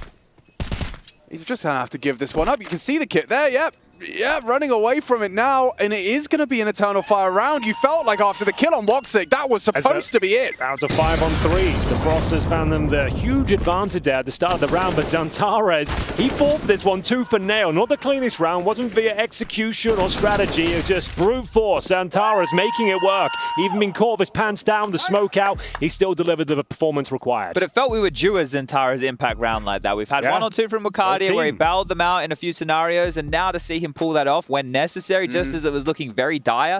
That Process's swing to take out Wicardia felt so premeditated. Oh, this is the variation of the ramp control. This is where he's going to be sitting. Process just swung out and started spamming immediately. I'm not quite sure exactly what he could see because with the X-ray and the smoke. But regardless, this is another tactical timeout call. This is going to be called by Big, and their cash is waning.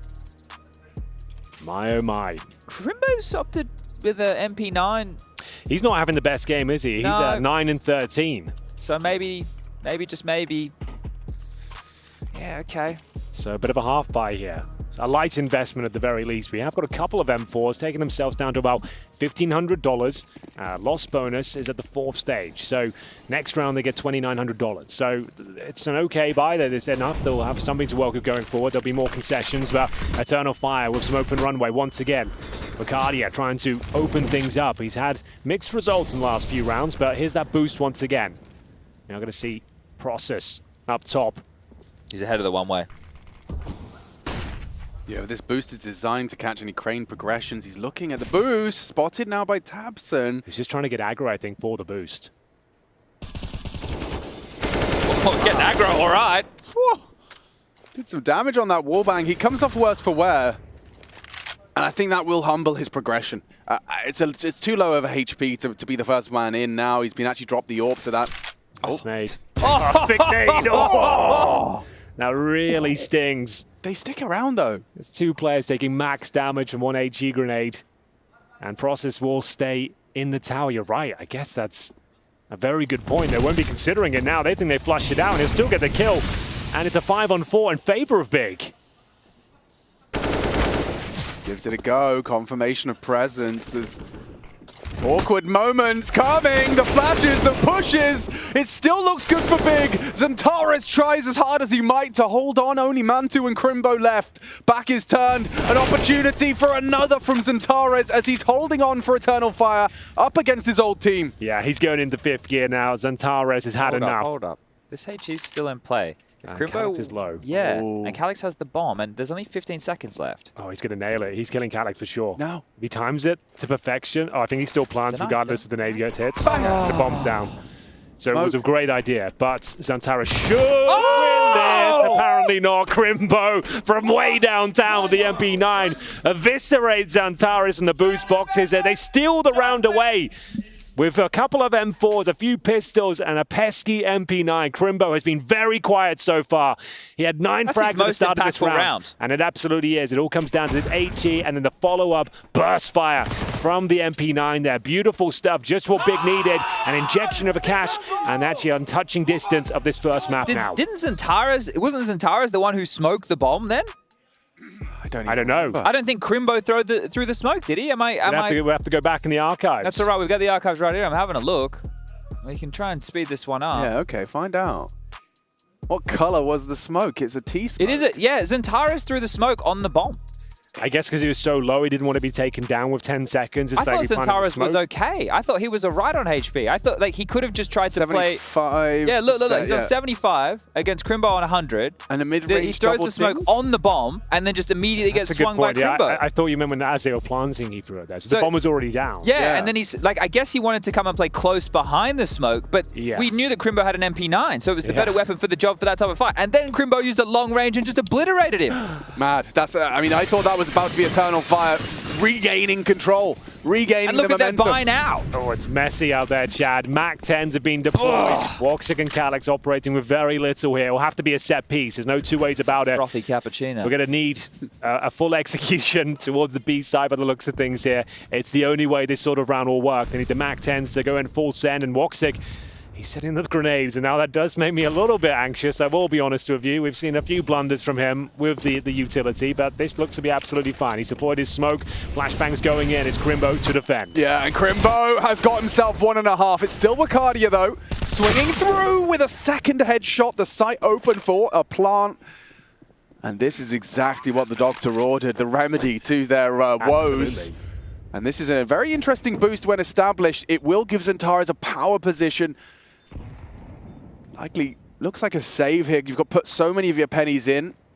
Oh, a sigh of relief for Eternal Fire. That's such a convincing victory in the end there. The execution working out very nicely. Opening kills for Wakadia once again. It really is quite the opening fragger. Every time he seems to be first at the bomb site. Headshots are plenty, and a chaotic round leads to another Eternal Fire victory here. 3 will survive for big. They give it up, knowing that the bomb site's already been sacrificed at this point, and it will be Eternal Fire avoiding map points as well. 14-11 as their money is right back on track, upgrading those MAC-10s to rifles across the board. And in terms of finances for big, they might take a tactical timeout here, but saving 3 rifles, including the AWP, should be absolutely fine. Crimbo had more than enough for an M4, Chad. He goes straight for the MP9. Yeah, I don't know what's going on with little Crimby. Oh, this is the same. So this is when I talk about big and their more tempered approach in a lot of these scenarios. They like to play safer financial decisions. Very safe. Sure, but this is the type of scenario where I don't know why you wouldn't buy max, because you'd have because they're going, oh, well, if we lose this, we'll have a buy round next round.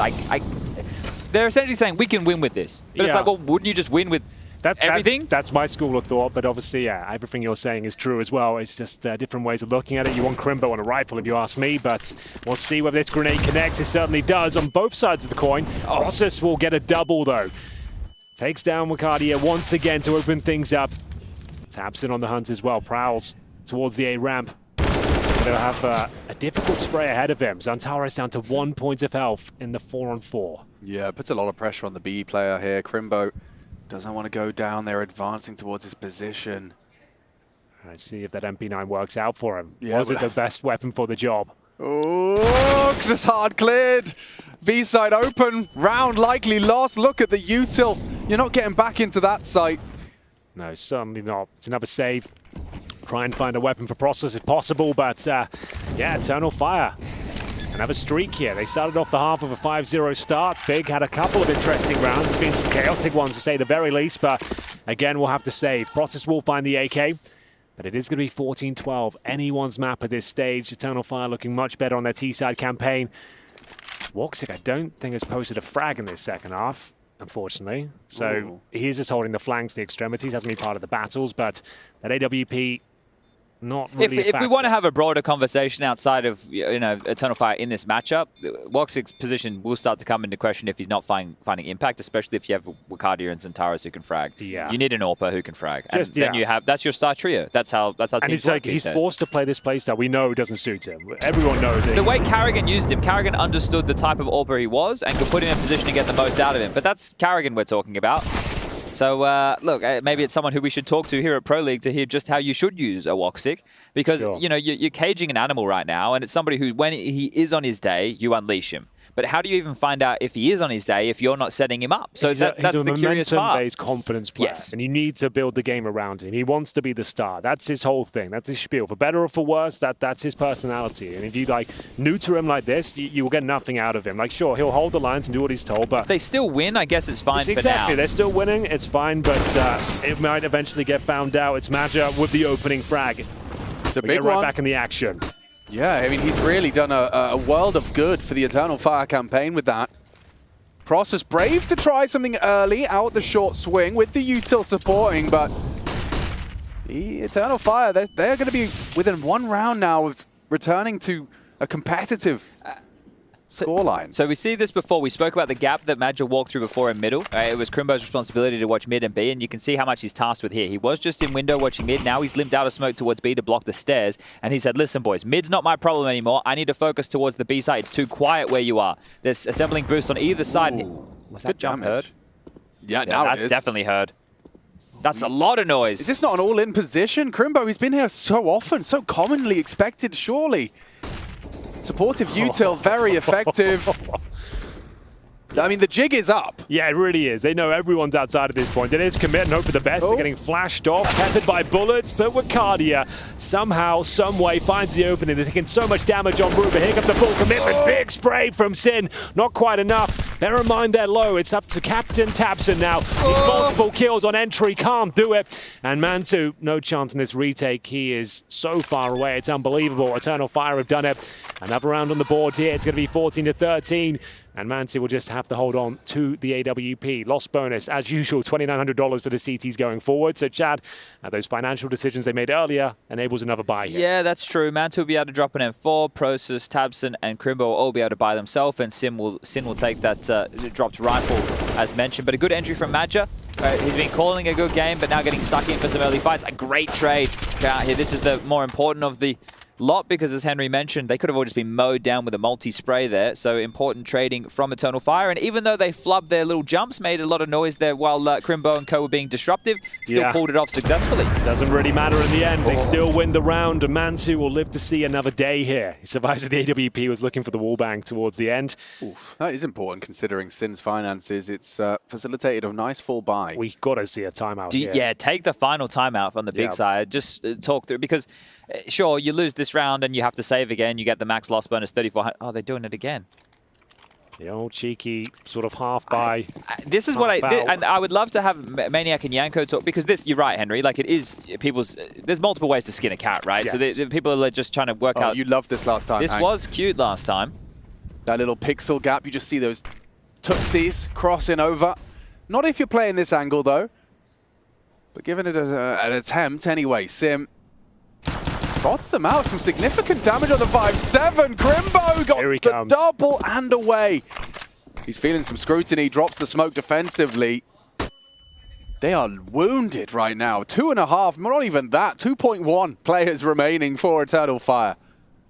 And Prosus should have a kill, because if Woxic like scopes at any point or makes any sound cue, he'll activate and he has nobody really to help him. Well, he has to unscope eventually. Oh, Centaurus is coming over. This will be timing based. Okay. But A's open. Woxic should spring into action. Probably just stay sandbag and keep power position with the AWP. Make sure the bomb goes down. Power position with the AWP. Okay, like we said, Woxic get the frag in this second half. If he can pull this round off, all be forgiven. This is his moment. This is his sort of round here. A shooting gallery, bomb planted for your position. You know where it is. We need to see a couple of kills. Just don't fall off the map. And Wakardi's got the flank. Can you imagine? Oh, no. Okay. It's fine. Wakardi's going to win this round. Yeah, he has a molly as well. Strap in, folks, because this is going to be a stunning double tap see the to the bomb back from of the head. No. I think the molly saves the day, though. Yeah, still one. Not the second cleanly. Very uncomfortable. If the molly's good, though. If the molly's good, he can win the round. He's going for it. Pushes up. They're going to spread. Oh. He's actually done it. Oh my god. It was the molly the whole damn time. And Mantu even loses the AWP. Another one of these partial, half, are we in, are we out type investments from Big. And another round falls by the wayside. 14-14. We're all tied up. And Eternal Fire can do it again. Remember against Astralis, they were down 14-10. They came back. They won in regulation. Maybe they're the comeback kids at Pro League. Oh, let me see again. Yeah, it's like, is it on the fly? It wasn't like a set piece Molotov. I guess he eyeballed it. It's not like the worst eyeball. I think that's just through the hours, through the reps, right? Of understanding. And it's just like, it's so clutch though. Like, there's no way for them to win the round. He completely locked it out with that one piece of utility. He knew if he gets one kill and gets the position to throw that Molotov, it's all done. They've got 14-14, Big. With all to play for now, it's the final timeout for Eternal Fire here. It's their map pick. And for now, Big are starting to give it up. They had a huge lead here, 11-4 in that first half. And Only 3 rounds posted here in the second, but now they have got the full buy. AWP for Man2, M4's otherwise. They've got a full belt of utility. The incendiaries are out. And it's AK-47s as well for Eternal Fire. The AWP is not working out for them at all on the T side. And we'll see what they've got up their sleeve here. Who will be posting map point first? Clearing 10 off the rip. Cardia gets the ramp one-way dropped. You can see how that limits the AWP's options. Man2 will stick around to catch the nade. 50 HP taken away from him by Wakardia's HE. He's the only one that's really throwing early ramp presence. You can see he's the only one that's used his nades, cycles through his smokes, his HE, and so, with 90 seconds thrust onto the clock, a huge round for both of these teams. But look how telling it is what Eternal Fire are up to. They've had 3 people waiting for a B push, and now they're going for contact with numbers. So this initial fight could be extremely telling. The run boost, and Taras is across, stairs are clear, Sin aware what type of maneuver has just been used to garner that control. So every trick in the book being pulled out by Eternal Fire. Yeah, the bomb's not with them though, so just trying to remove some of that vision from the CTs, bleed out some utility if possible, and that's exactly what's being presented now by the German side. Grimbo, a solid B anchor, we've seen it a couple of times now, starting to wake up in the second half himself. 45 seconds. Closer and closer to boosting up. Calyx waiting for any probing CTs. Grimbo gets into another close range position, this time with the M4.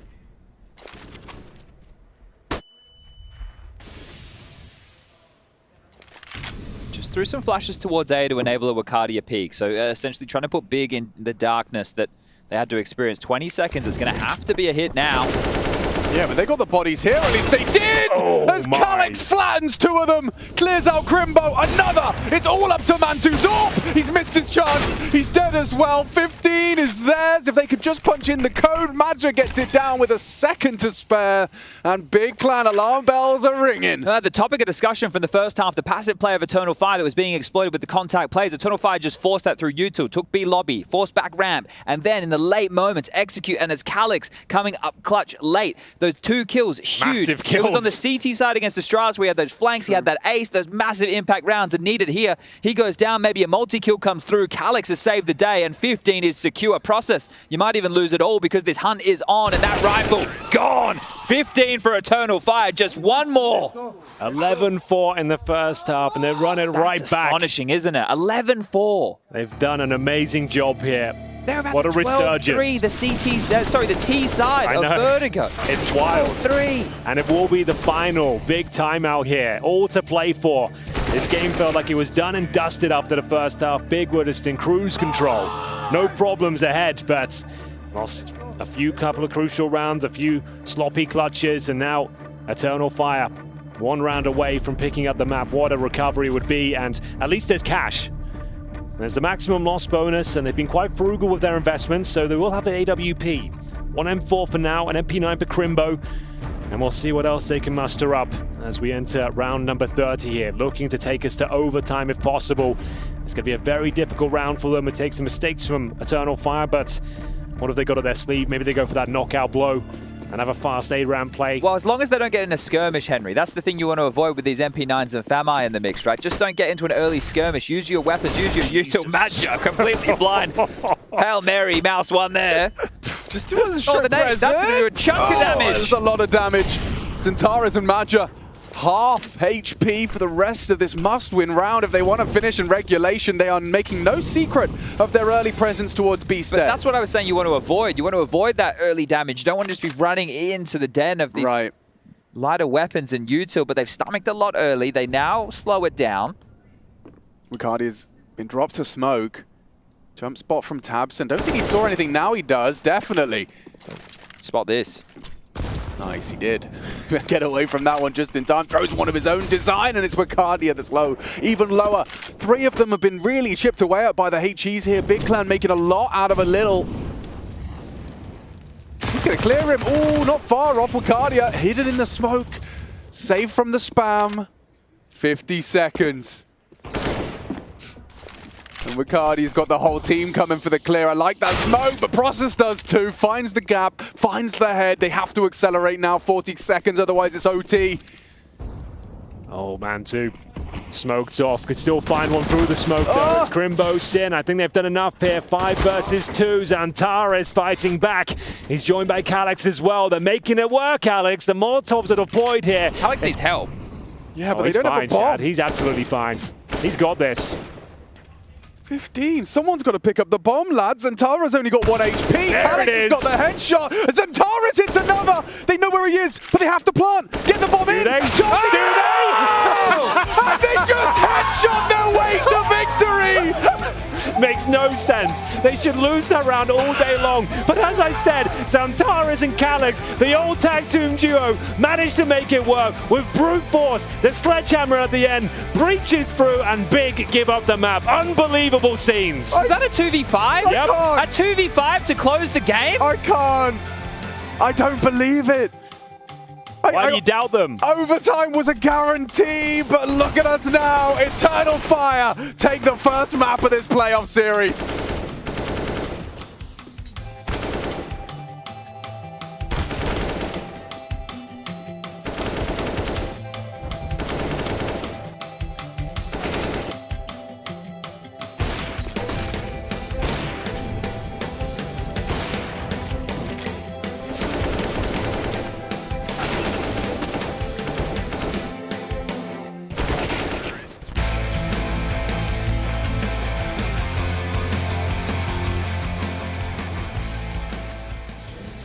Map 1 has concluded between 9Z and Movistar Riders. Martinez and Just for Movistar having a game. Yes, a game indeed. A game. A very important one at this point. I think that we saw it in those last 5 rounds, Jason. Well, we saw it. I don't know if you saw it, but what we saw was obviously Try round 26 puts up this crazy 4K look, outside Ties it up dominated.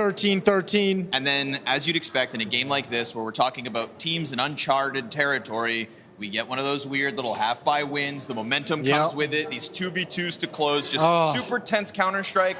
The kind of stuff that would break lesser men.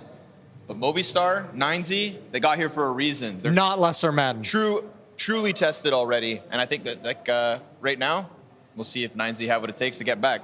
Map 2 coming right up. He's got a chance in this one. Makes it look too clean.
Loxic in the past, we've seen him on maps like Nuke, a map where the AWP should not be proficient, and he makes it work. So they don't step out of their bounds unless they have a play that they can make.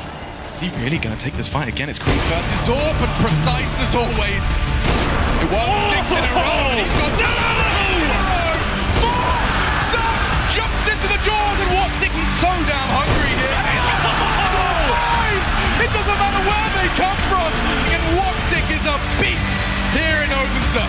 Unbelievable scenes, Alex.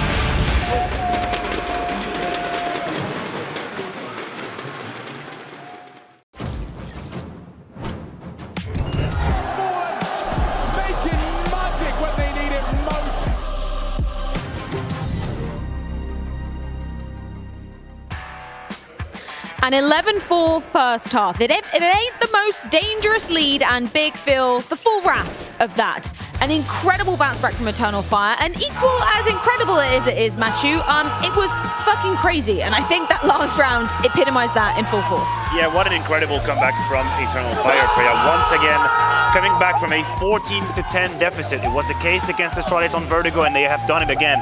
But I have to give you a couple of numbers. First of all, 4 rounds in the first half for Eternal Fire, never back-to-back. 4 isolated rounds. In the entirety of this game, 10 entry kills only being found. Still able to go back into the game incredibly. Xantares and Wicadia abused on the A side. Abused by Tapson early on, playing defensively, never finding a solution, still strong in the second half. Whatever Major told them at the break, whatever he did, perfect. That was on point. Let's begin at the end and just relive round 30, because I thought overtime was an almost certain guarantee, Hugo. Yeah, the mental of this team is really getting put through the ringer, but they're remaining strong every single time. The fact that, again, 14-10, as you say, on the same map, last time it was CT side, this time it's T side, all these 2v4s, 2v5s, round 23, round 30, every single time Eternal Fire stay in it, and that's the most impressive part. When you start racking up more of these wins, sky's the limit. I bet this team feels absolutely invincible right now. And when they're coming out of rounds like these, when Calyx and Xantares are combining for 2v5s, it feels like I'm just rolling back the years. Absolute insanity.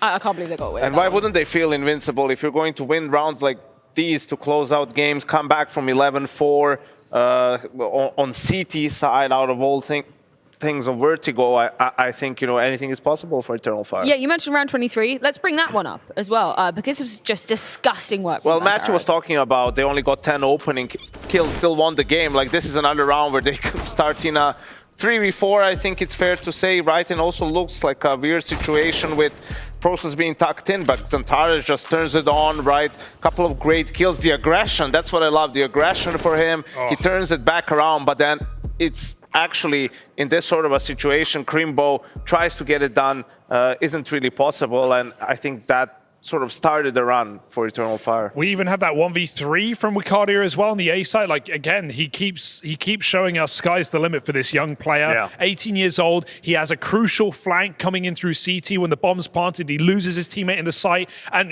it's so easy to panic and mess up those situations, to hold your shot for too long, to take your shot too quickly. He gets a kill, he mollies the bomb, and he just wins it to the That clock. was the same round. We just didn't really get we got, yeah, right. Yeah, you know what? Cue it up, production. We got round 28 in the bag, so we might as well run it. Hugo, do you want to give us the exact same summary you just did? Oh, we're watching the whole round? Well, first it all started over. It started over on B, Freya. I mean, yeah. Again, entries from the other side. Entries from Big. Is this actually the round? Wicadia does it with 13 health? Yeah. I kind of messed my that was Crimbo this is the one on his own. Yes. Yeah, this is where Woxic is sort of like trying to hold, and he will get mollied out of position. Yeah. Xantares wins the Look at the health. The fight, and now it's him by himself at the molly. Absolutely no room for error, and it almost seemed like he butchers this, by the way. He gets a first kill. He can't convert the second spray onto the Crane player. Look at this. Realizes he whiffs it. Doesn't re-swing, just gets the molly down on the wide plant. Doesn't matter what happens here. You can see the molly ticking. Yeah. Burns out Mantu, and yeah, they win the round. And you nail it. The fact that he misses that second kill, that second opportunity, and still remains calm and puts down the Molotov, to me, like, speaks volume. 18 years of age. It's the more telling sign you could spell about any player out there. Because most of us, 99.9% of people, once you miss that second shot with 13 HP, we butcher it. We just wide swing, we panic, we do whatever it is. He stays calm. He has the idea to bounce back the molly, stay alive. That's great. I'm loving everything I'm seeing from Wicadia from the moment. And something that Chad wanted us to talk about was the Big's conservative buy decisions in some round. Like I say, in this round, I actually understand it, because if they force all the way and lose, then at 14-14, their money is mixed, and you don't want that. Then maybe then you have to eco and concede overtime. So you always want to have a full buy while your opponent is at 14. But there were, prior to that round, a couple of situations where it's like you've saved 3 guns just buy. Don't overthink it. You know, they're playing one guy with a P250, other guy with an MP9, and I think on one side, this is the worst case scenario where you're giving yourself the most full buy rounds to win the game, but you don't win any of them. And there you can look back and say, well, we could have maybe had a couple more in there. Yeah, just incredible that Eternal Fire were once again able to pull off the same thing that we saw yesterday on the opposite side of the map. Dude, one of the things that I wrote down, because I was like making little notes in case. Doing notes now. Yeah. Oh, wow. So I figured, like, I wrote it down in case this becomes relevant, like, bring this up. And of course they end up coming back. So the last round that Eternal Fire managed to get in that first half, which I think it was like super easy to kind of forget about almost, was that 3v4 on top side, the one where it was Calix, I think, sat towards CT with like the double nades. He reins them in onto the planter. Then they win some 3v4 like retake of the top side. I think it was Xantares and Wakadia dead first on ramp. More often they more often were than getting not. kind of wrecked, Yes. right? But yeah, like, and so considering this comes down to being like such a tight 1-round game, the reason why that round stood out to me was, you know, we know that Eternal Fire like their nades here on Vertigo. We know they like stuff like the nade stack. And I remember when that plant was going in, there was like 30 seconds left thereabouts, you know, and they end up not doing what a lot of teams do, which is, you know, you have the wall smokes in, you kind of tap the bomb, you bait out the nades, commit to the plant straight away, end up losing 4v3, gives over a fourth round of Eternal Fire. You think like, oh, well, it's 11-4 half, right? No one's ever lost an 11-4 half. And then Eternal Fire end up coming back. I know, it's crazy to me. Eternal Fire looks so good here in regards to their ability to, like, remain resilient. I don't know, even when I was watching them, like, roam around the map, everyone looks so on the same page right now for it. It looks so clean. That's why every round matters, Harry. Yeah. Every round does matter. Every round matters. We talk about the player a lot. I mean, we've mentioned we carry a lot of time, but the fact that he's being tasked to open so many different rounds, and I'm gonna be real, he didn't have a lot of success. He was probably 3 for 11 or 3 for 10 opening kills. The amount of time he was sent up ramp trying to make the difference, and he kept on going, and he kept on going, and he always made the space, created space for Xantares. I think it would be easy for a young kid in that position to just disappear. Like, whatever the hell this game is. Why am I being sent like a ham to being chopped there? Hell no. But he kept on doing it, and he created the space again, and I have to commend the resilience at the time. You know how that feels. Harry Dinko did it to you last night. How did you feel? Oh, Is that dude, great? it's rough, Can't man. swing for Dinko when he's not here. I think now's the perfect time. What's he going to do? Defend himself? Yeah. Not on my watch. Yanko, I've got a question for you. Can you tell me what time it is, please? Got a lovely watch on. It's game time. No, it's actually It's 7:57 5 minutes to 5. 5 minutes in to the 5. morning if we're over on Valve HQ Oh, time, okay, I because see what we we'd be did. lying if we wouldn't say that we're watching one eye on the game and one eye maybe on the CS Twitter account. I've got because notifications it's turned coming. on. Yeah, nice. I've had them on for like a year though. We've seen a little change in the header as Yeah. well. Yeah. Yeah, that's happening. The Somebody got dawn up of a early to new do day. that. Well, we're thinking in 3 minutes now when everything Oh no, goes their down. work Is that day what doesn't you start think? They at drop it 8. at 8 a.m. I don't know. local. When Nothing's going to happen when till do at people least start working? 9. Is it 9 an acceptable time to start working? Yeah, like It the is. 9 to 5. That's how you guys do it? Right. You know the song? Yeah, exactly. It's like, Yeah. I Looking wake up at so early. any I don't know. Anybody taking any guesses on on main? what time? Harry is scanning right now, so are we finding No. something? Anything happened? No. Or is it just on Nothing? TikTok? I'm even going through the likes That's and desperate everything like a times. proper I stalker think would. 5 p.m. Valve HQ time. So Oh, Jesus Christ. 7 What's hours. No, What- 9 what's- hours from now. What's our time now? 5? What's our time now? Our time is Yeah. 5. It's currently Okay. 5 p.m. So It's going to be a 1 a.m. 2 We're a.m. doing or, math yeah, 1 and time 2 zones a.m. on air. That's That's great. awful. 2 a.m. Yeah. This is good though. I didn't plan on sleeping tonight anyway. I have a shocking feeling I'm going to be ill tomorrow. So, As most people you know, will. I think it's all going to be okay and everything's going to work out. And I'm going to play a bunch of CS2, probably with Yanko and Trace. Just those two. Where is Trace? Thank you. The choice has been made. Yeah. Hugo's right next to you. Like, yeah. I mean, I'd like to play too. He fell off the boat, Harry. He did fall off. You the didn't boat. see that? Crazy. I can't believe you That's missed crazy. That's cray-cray. that. Map 2. What are y'all thinking? This is cool as well because I think it's nice to see Eternal Fire flex their map pool. I want to see like if they can do this across multiple maps. They shredded Astralis on Inferno yesterday. We have Anubis up next. This is a map that Big have picked into, and no surprise, Big, very nerdy team, love their nades, love learning new maps, and no surprise they've gone for this pick. But Eternal Fire also play it, so it's not like you've put Eternal Fire in some uncomfortable position here in the map pool or in the veto. So I think big, if they can't reset their mental, they're going to get crushed 2-0. Harry, is it go big or go home? Big pull it back. Easy. Yeah? No doubt. No doubt in my mind. Sorry, just both sides. Yeah, show that. Get them both out, but ignore the white cable. Why do you have that and you're holding a handheld? I know, I like to be prepared at all times. That's why I'm going big on this one. And that's why we're going to a break. Map number 2 on the horizon. Anubis, the pick a big. See if they can bounce back. 2 angles and twists will remain supreme.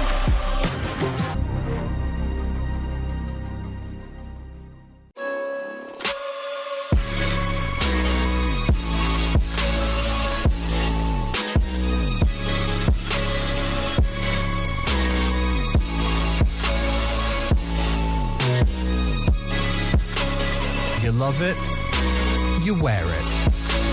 What's your style? Get your merch at shop.eslgaming.com.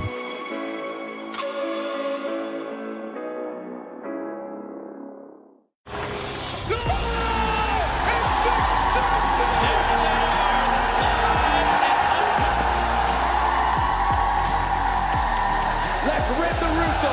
One more time. Are you ready?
Sides, Katie nails the shot. 3 kills from the captain.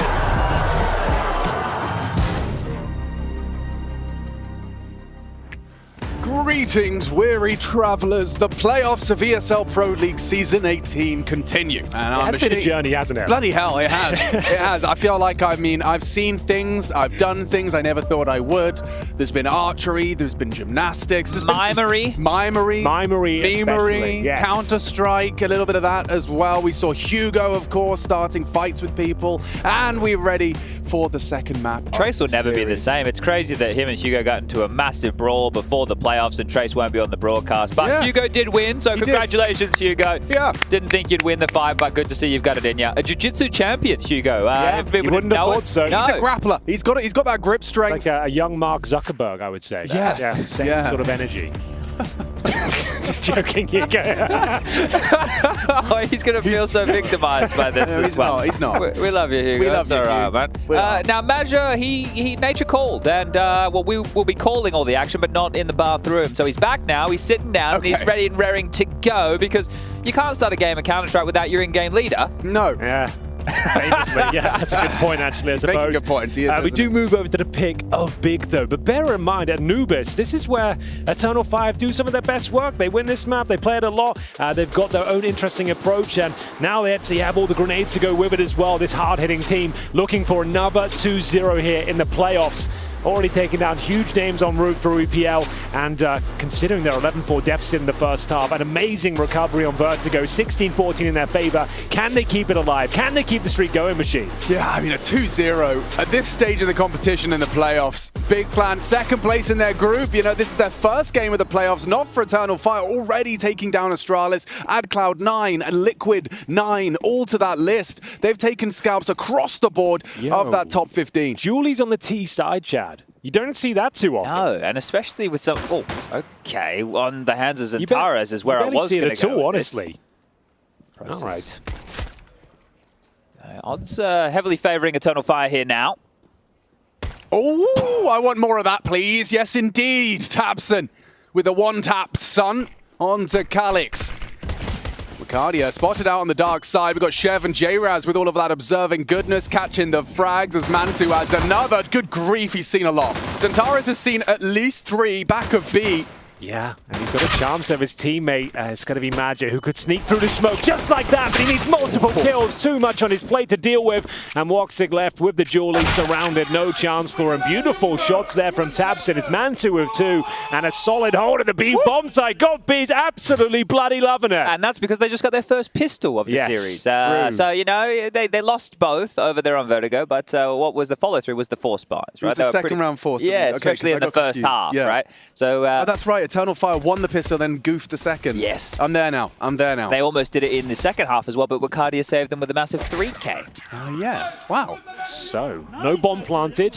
Begs the question as to whether the Turkish squad will be investing into the round. It's a resounding no.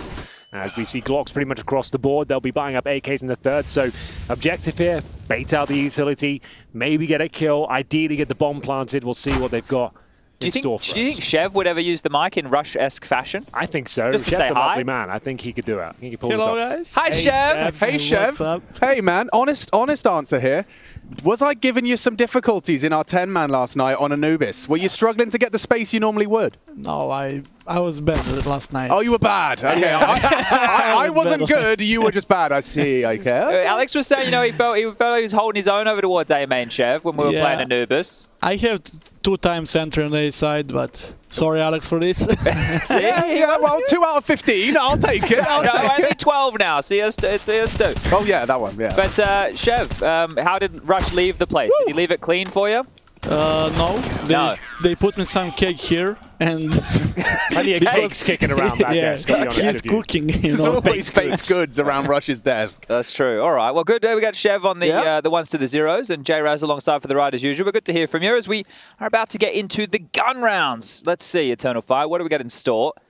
We are talking about these T-side starts. So can they set the tempo and tone in the same way Big did? They're so brutal, the AK-47s. Like, their headshot potential with this rifle is off the charts. It's very difficult to contain, and it's a mixed bag for Big. They've got FAMAS's MP9 and 3 M4s here, and it will be the early mid-boost, even without a smoke in front, I think. So just trying to have a difficult angle. There's the smoke eventually from the CT side. Woxic will hold position, hopefully crack things open, as we have a bit of a stalemate here towards middle. Sin not giving anything away.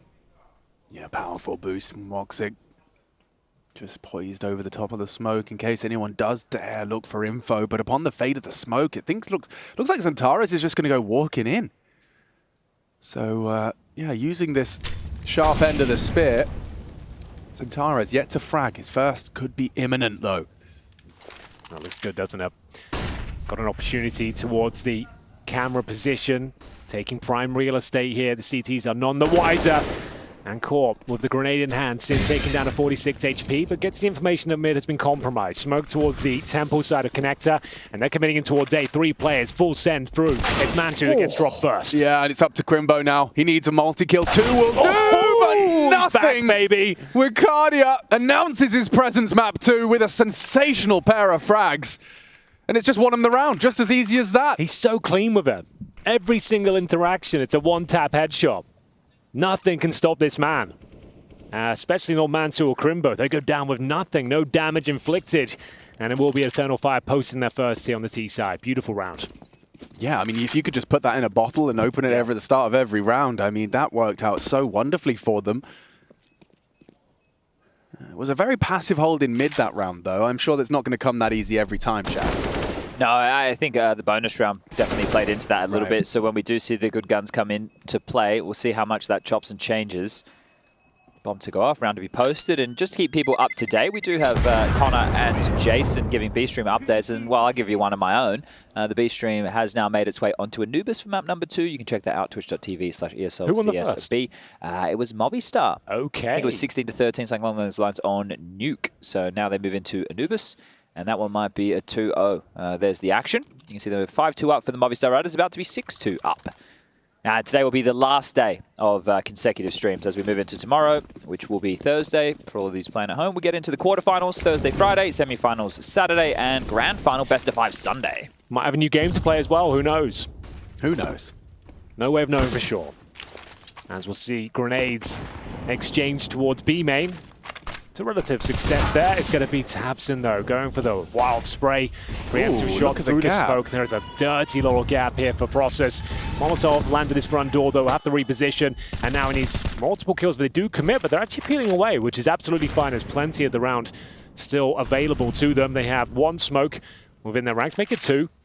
A few flashbangs as well as they go back for mid-control. I'm surprised to not see them at least investigate a little bit more, but expecting an over-rotation from Big. It didn't come in immediately, but it's starting to happen now as they're gambling over towards B. Sin to join the party with Mantu and Process. Crimbo now posted in middle. And he's going to play a good angle for maybe a double up here, Crimbo. So Major has just thrown the smoke in towards the B bomb side, but hold the phone is another showstopper from Zantares. The AK-47, so lethal in his hands. And once again, I think it's just a couple of kills from one of the stars of the show, Zantares this time. It was Wukadio in the previous. And yeah, bomb planted. They have no option but to stay. It's the same result, the same sight. It's just Wukadio does it the first time and Zantares does it the second. That is dreamy. And I was furrowing my brow when I saw them recede so matter-of-factly from B.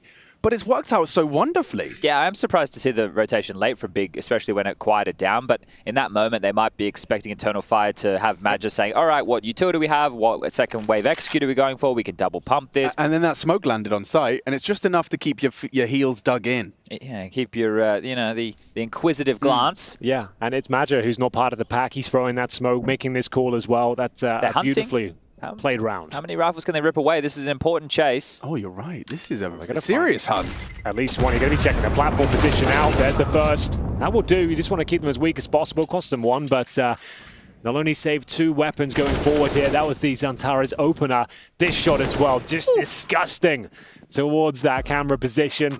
That was the round in itself, and it will be a tactical timeout. Gob called it early after winning the pistol. Yeah, but once we get here, it's like, okay, well, Big, what I expect you to do is not what most teams would do currently in the meta, right? Which would be have Mantu and Sin both drop M4s, have 4 M4s, and then somebody on maybe a 5-7 or an MP9 playing close in a position. What they'll probably do is have Mantu and Sin drop something light, and then they'll all leave about, I don't know, 2K in their bank balance, and then all have about 4,700 next round to be able to purchase. Right? And as we mentioned before, there's multiple ways to go about this, but you could have a rifle round now with essentially 4 M4s or 3 M4s and a FAMAS, and then something later on, but they want to make sure that they get through these more idyllic buys, which is a bit more of an old school mentality than a modern day mentality. You are dead on, Chad. You've actually called it to a T. They drop an MP9, a couple of pistols, and they keep the money strong. They could have had 4 rifles here, and a pretty compelling buy overall, but they're playing a percentage game. They'll give themselves enough to potentially win the round, but not sabotage the finances going forward. Interesting variation of the boost, or not so much a boost, I guess. It is, yeah, no, it is. Standing on top of his head, just for a little extra elevation, sticking out, and he gets Zantares on his initial flight path, or fight path. He was trying to take the fight. Yeah, sometimes you need a little bit of cheese like that just to get you 1 kill, especially in a round like this. So something a little bit outside of the box, and it works because someone with pre-aim as mechanical as Zantares gets caught off guard. Sure, it's a very interesting angle there. Just to be clear, the normal boost Alex is describing is on the ledge of the obelisk. You look over at the unit itself, and it is pre-fired as well. So it's a cool idea. Has yielded 1 kill, but still a lot of work to be done here. We're setting up an A execution otherwise. Eternal Fire will have to deal with Crimbo's MP9. Sorry. It's okay. Voice is gone. It's been 4 weeks. Yeah, that's the 5th week kind of started to hit. Take a tactical timeout myself. You boys carry on. And Henry here, he's called a tactical timeout, round 5. Coach Birchall on the mic. Yeah, drink that water. Get the Jello Revoice stat. Wow, look at this setup. I actually really, really F with it, as it were. Okay, I'm back. You're down with the kids. Yeah, I do, because you see what's going to happen is Heaven's going to take all of the first contact, then they come out of their hidey hole behind the cake, and just like Woxic in a 1v3 where the first is found, the second is 2, and Tamsin, he was there on the chopping block. He could have been number 3, but he finds the necessary bullets to secure number 3 for Big. Then when rounds like this happen, where they only half invest to make sure they're going to have a rifle round in the next, and then they win it, it makes you go, well, yeah, cool, because they had a little move, they had a trick, and it paid off.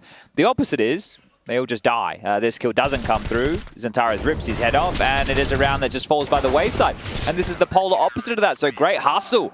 As Wakadia showing a bit of stress there. The strain of a round that should have been theirs will now tip Big up to a 1-round game. Okay. Opening pick from Man. Very aggressive in middle, not being held at bay at all. No spam, no Apparently molly. not. Yeah, you don't normally get away with that. It's often a position that's spammed at the very start. Grenades flying in, but he gets an opening pick towards T-steps. Calyx removed nice and early. And we'll see if Eternal Fire can recover. 3 players outside A. Smokes off towards the entrance for now. Do have Wakadia patrolling the fade of the smoke here and being very active on the CT side. Maybe flashing in Sin once the smoke goes down himself just for a peek and try and establish a little bit more information. Yeah, when does Wakadia start to clear? I mean, his teammates are joining him. I guess you wait for the... Oh, is that CT smoke just arriving? Has to go. He's going to edge through it. That's a lot of space, very little resistance. Crimbo starting to realize he's got a lot on his plate. A team ollie behind the cake. Crimbo, his options are very limited. The nade's nice. Xantares, 1 bullet to the head would take him down. Pushing through was Wakadia. Doesn't find the lethality he had hoped. And sought after. Quick flick out of the Woxic. 6 sensitivity. Good for the first, and there's Xantares making a round out of it. Tapson dead on rotation. Yeah, not bad at all here. Eternal Fire have made this round possible. It was looking pretty woeful for a second there, but a quick shot from Woxic. A nice headshot from Xantares. We've got a 3-on-3 situation. Connector completely smoked off. Matchup, if he can find the frag towards Heaven as well, call the round done. He spots the barrel, should be the kill, process removed. And now Woxic, an absolute sitter towards A main. Round over, Eternal Fire tying things up 3-3, recovering the previous round. And 3 players survive as well. Sin will have no option but to hold on to his M4. I think that illustrates a couple of things here. One, that side, if you're willing to give it up, which it was Crimbo essentially playing a bit more of a retake scenario, they had a man advantage. If you lose the site, you give it up, and these choke points are constricted, it is very difficult. You can see how tight they are. Connector, Heaven, as well as A main from behind. It's not going to be easy to get back in. And second of all, Woxic, someone who the 3 of us have been a little bit critical of, right? He's not hitting the shots that maybe we think he should be. There's just a few maps he's not comfortable on, and Vertigo's obviously one of them. We saw him perform on Inferno yesterday, looked much better, and maybe Anubis is more his territory as well. Well, that flick that he just hit there from the POV of his enemy, it looked very impressive. It was amazing. That's exactly what they needed. He saved the round there. So, like I said, a confidence, momentum-based play. He's had a good start now. Impactful in this first real gun round, so we'll see whether he can keep it up. And for now, it's going to be just a partial, and actually, maybe more than that. It's actually kind of all in. About $500 left, as Big will throw everything they've got. His tap's going to be dropped first, and, well, there is a second player. Process might consider pushing the smoke, but unable to find a gap, we'll just kind of reposition. This is where we get into another weird conversation with Big, though, because, yeah, sure, they'll like half invest and leave a little bit of money, and then next round, they'll limp in with a couple of pistols again, right? There might be like P250s, but nothing crazy or whatever they save, and then they'll buy in a round's time after that. So essentially, we're going to get 2 of these like weird buys from Big before we get the guns again. So if they can make this work one more time, well, Wakadia, you're going to have an awful lot on your plate. Back turn, 3 kills, taking them all. Can he get the ace? Oh, that was just a nasty little bit of miscommunication there. You could see that Sin was pre-aiming that side, aware they hadn't cleared it, but upon the double swing, he wanted to be able to trade on his teammate, looking the wrong way. Wakadia profits greatly. A quad kill given his way, and seems like that 4th round is just moments from arriving. Crimbo, the last man to be found, and understandably they're cautious of his rotation into B, but still mid.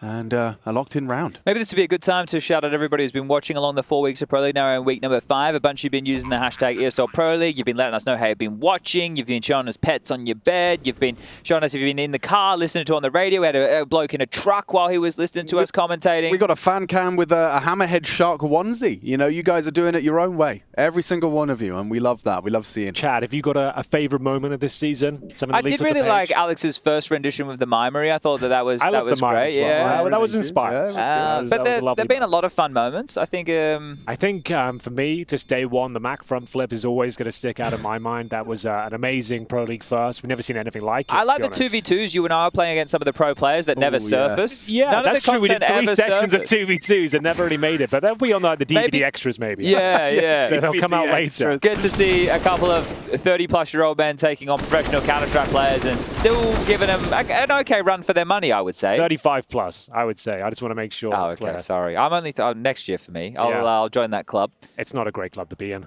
Avoid it if you can. All right. Well, also shout out to everybody in Twitch chat right now. We are monitoring. We've got Moses and Scrawny there on the hotlines right now. Yep. So if you want to chat to them in Twitch chat, they'll be answering any of your queries, as well as Harry Russell. He lives in there. They're all there. I'm watching them chat right now. Chatting away. All those chatters.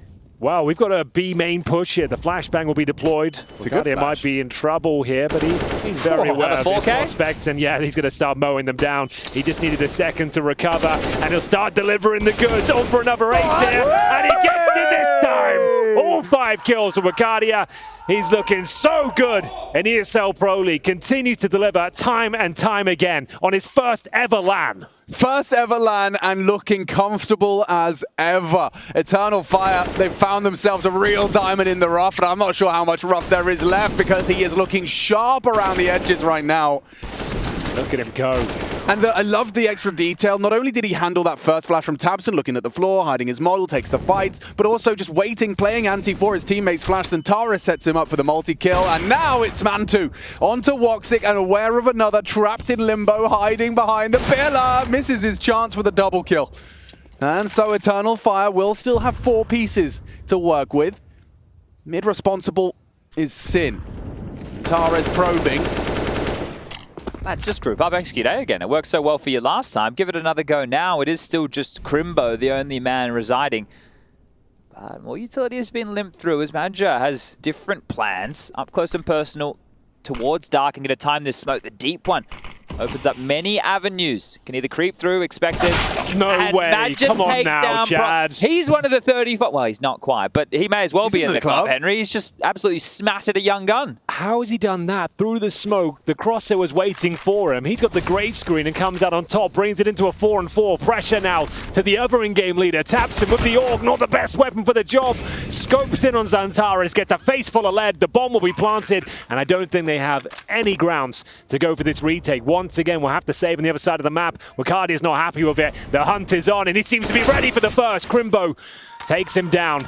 But now, will they sacrifice any more players to go and try and find these rifles? Gotta start turning around these openers that Mantu are providing, right? Yep, so agreed. 2 rifle rounds he's found opening picks and have been unable to convert. So big, that right now is the biggest issue, pardon the pun.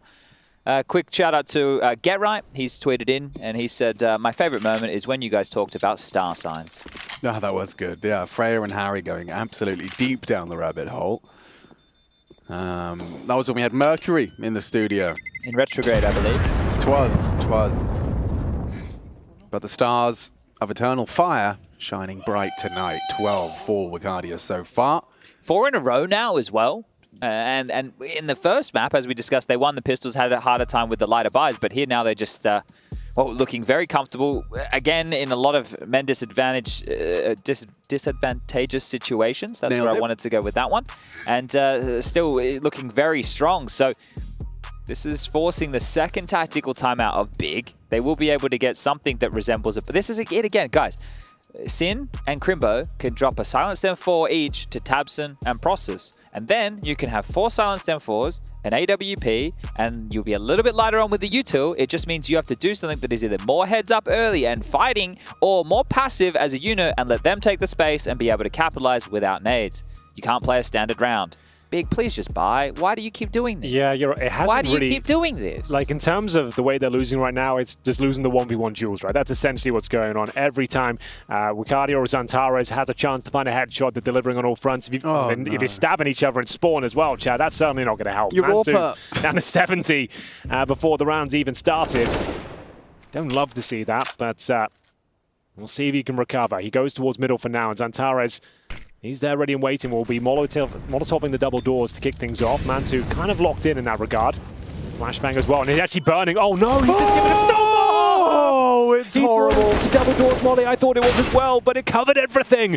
And he goes down without even firing a bullet. Yeah, because he jumped. It wasn't the standard. The Yeah, standard when you're you throw right. from there is standing. He jumped. I guess it bounced. That's a and better one, then, flushed right? them It does the double forward. doors and the forward position. So Zentares. Beautiful. Light by kills. Very tasty. Yum, yum.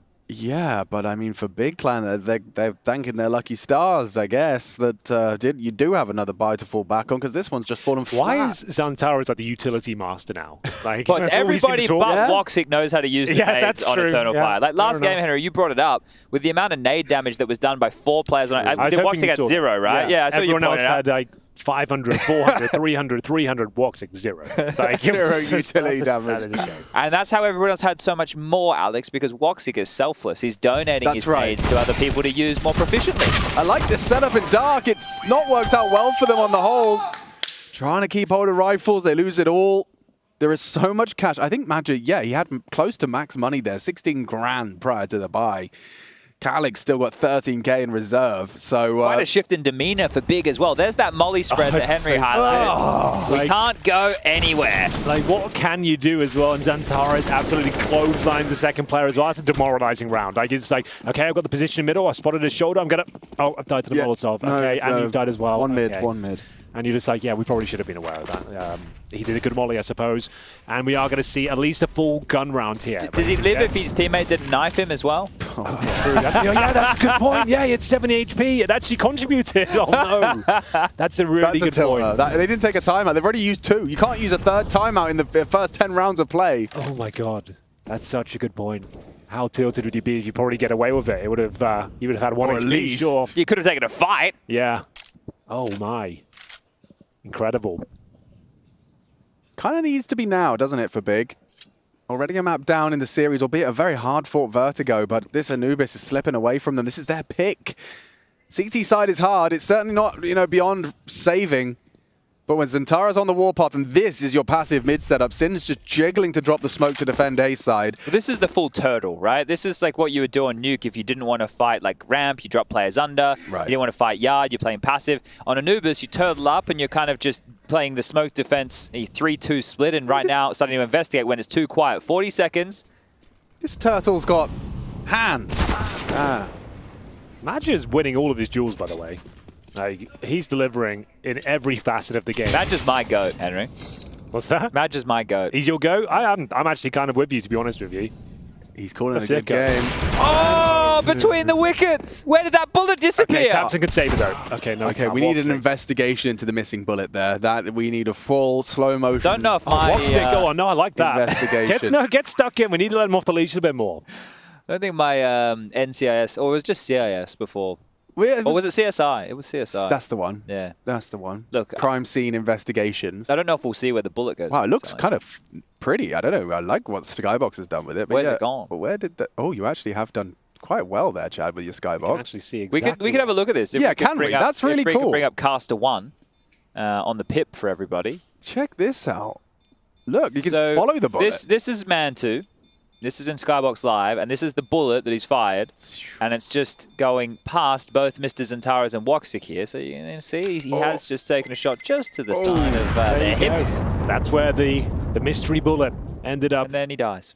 Oh. There it is. Wow, that was really cool, Chad. Thank you for that. That's but there's the insight. The mystery's been solved. Here it is again in the replay. Just to the right hand of the hip. I did it first. Yeah, you beat them. You win. Good job, EVS. I think with your powers combined, that was... we are Captain Broadcast. Captain Broadcast. At it again. EVS.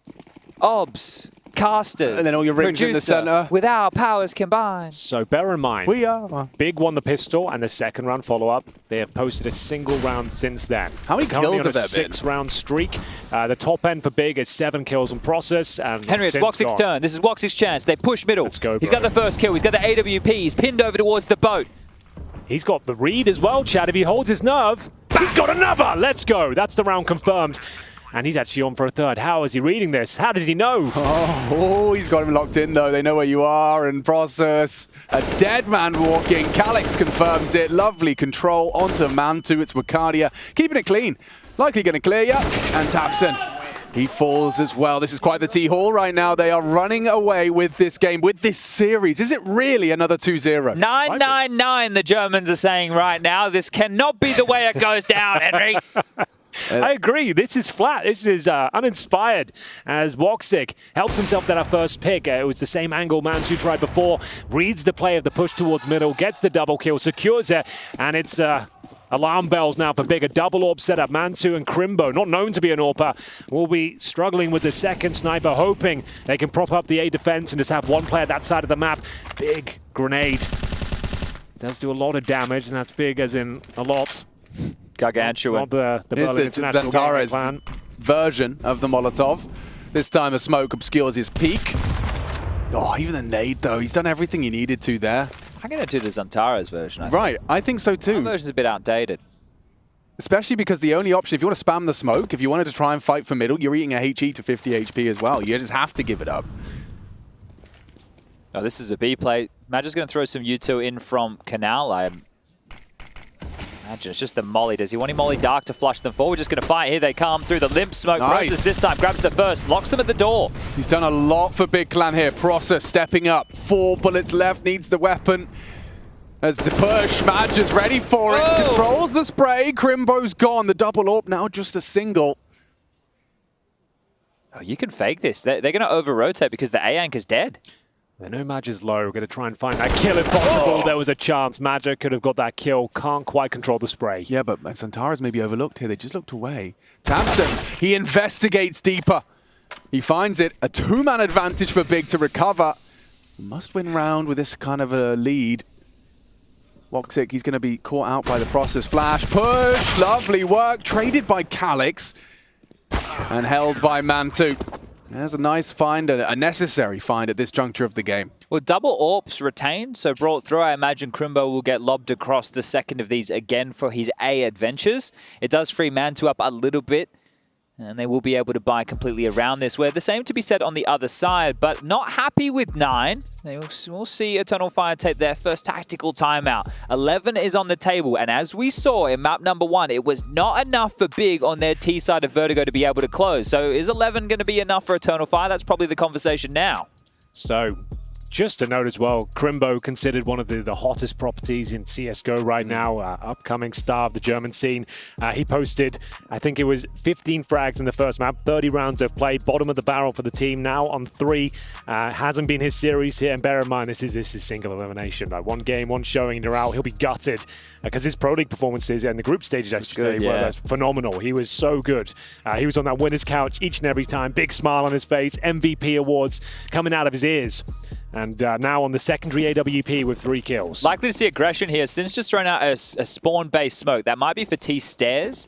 So do we see them get a little bit pushy off the back of that? No, it's just a deep top mid smoke. So doing it the easy way, Sin. He's doing it before he gets there. Or maybe you might be lobbing something over towards for an aggressive maneuver, but just holding them at bay again. And already looking to turtle back up into this 2-3 split of the defenses. What's the logic of process smoking on top of the dark smoke there?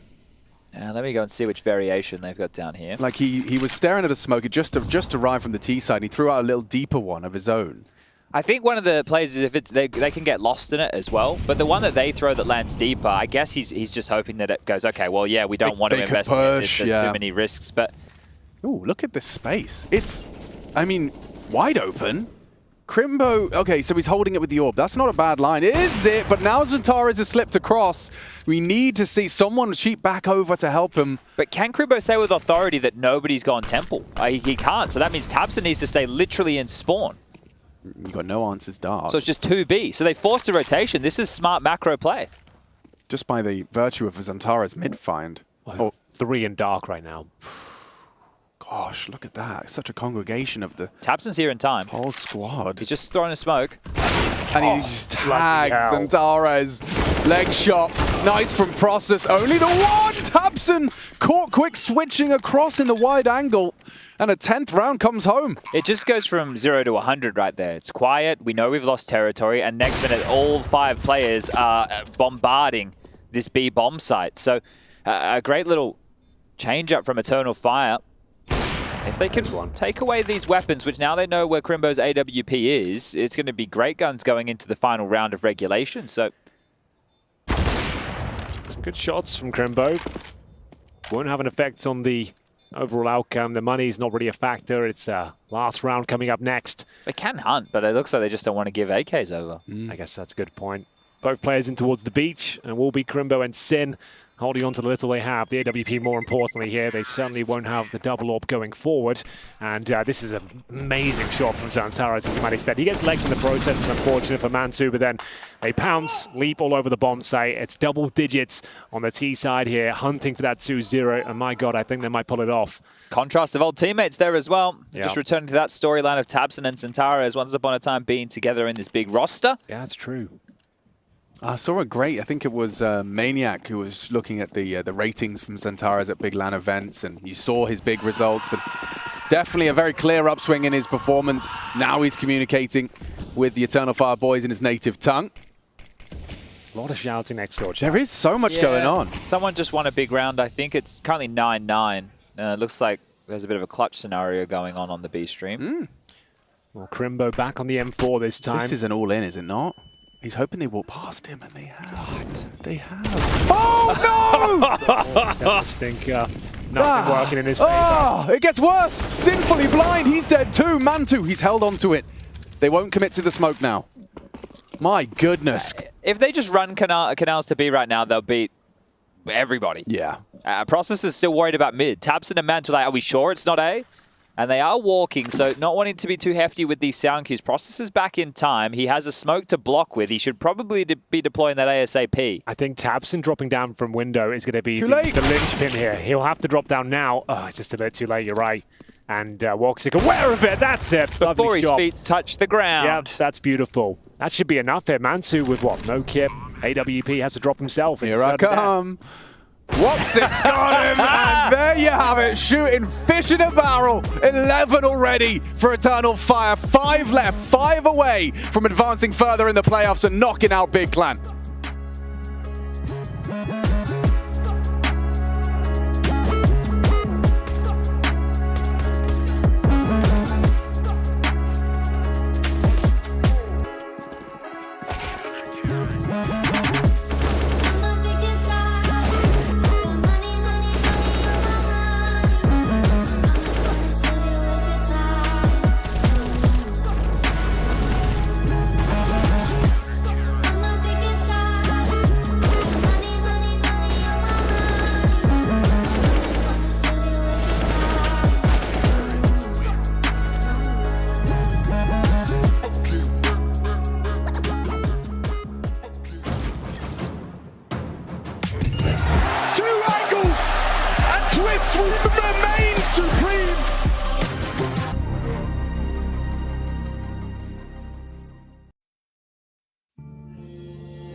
I'm the flag thing, burning tires to move on. Too many noises, clash of choices, future came and left like ghosts. No more messing, no caressing, heavy panning on the walls. How I did it to myself, craving a hip, practice land, sleeping on my bed, it's cold inside.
Another 11-4 first half, but this time for Eternal Fire on Anubis, ready to run things home in a 2-0 fashion. This could be another scalp to add to that growing list. The group stage saw them take down big names. Liquid, Cloud9 into the playoffs. Astralis fell in 2-0, and Big, they might be next, Henry.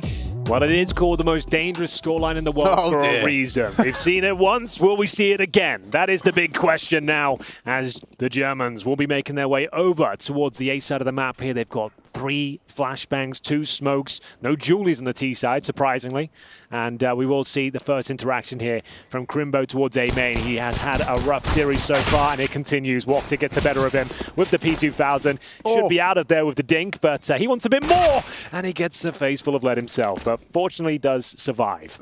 Oh, yeah, Crimbo's just been given that P250 set and gets the fight on A main. He just doesn't find the head he needed. Now it's Madja who could go down if they have Sin.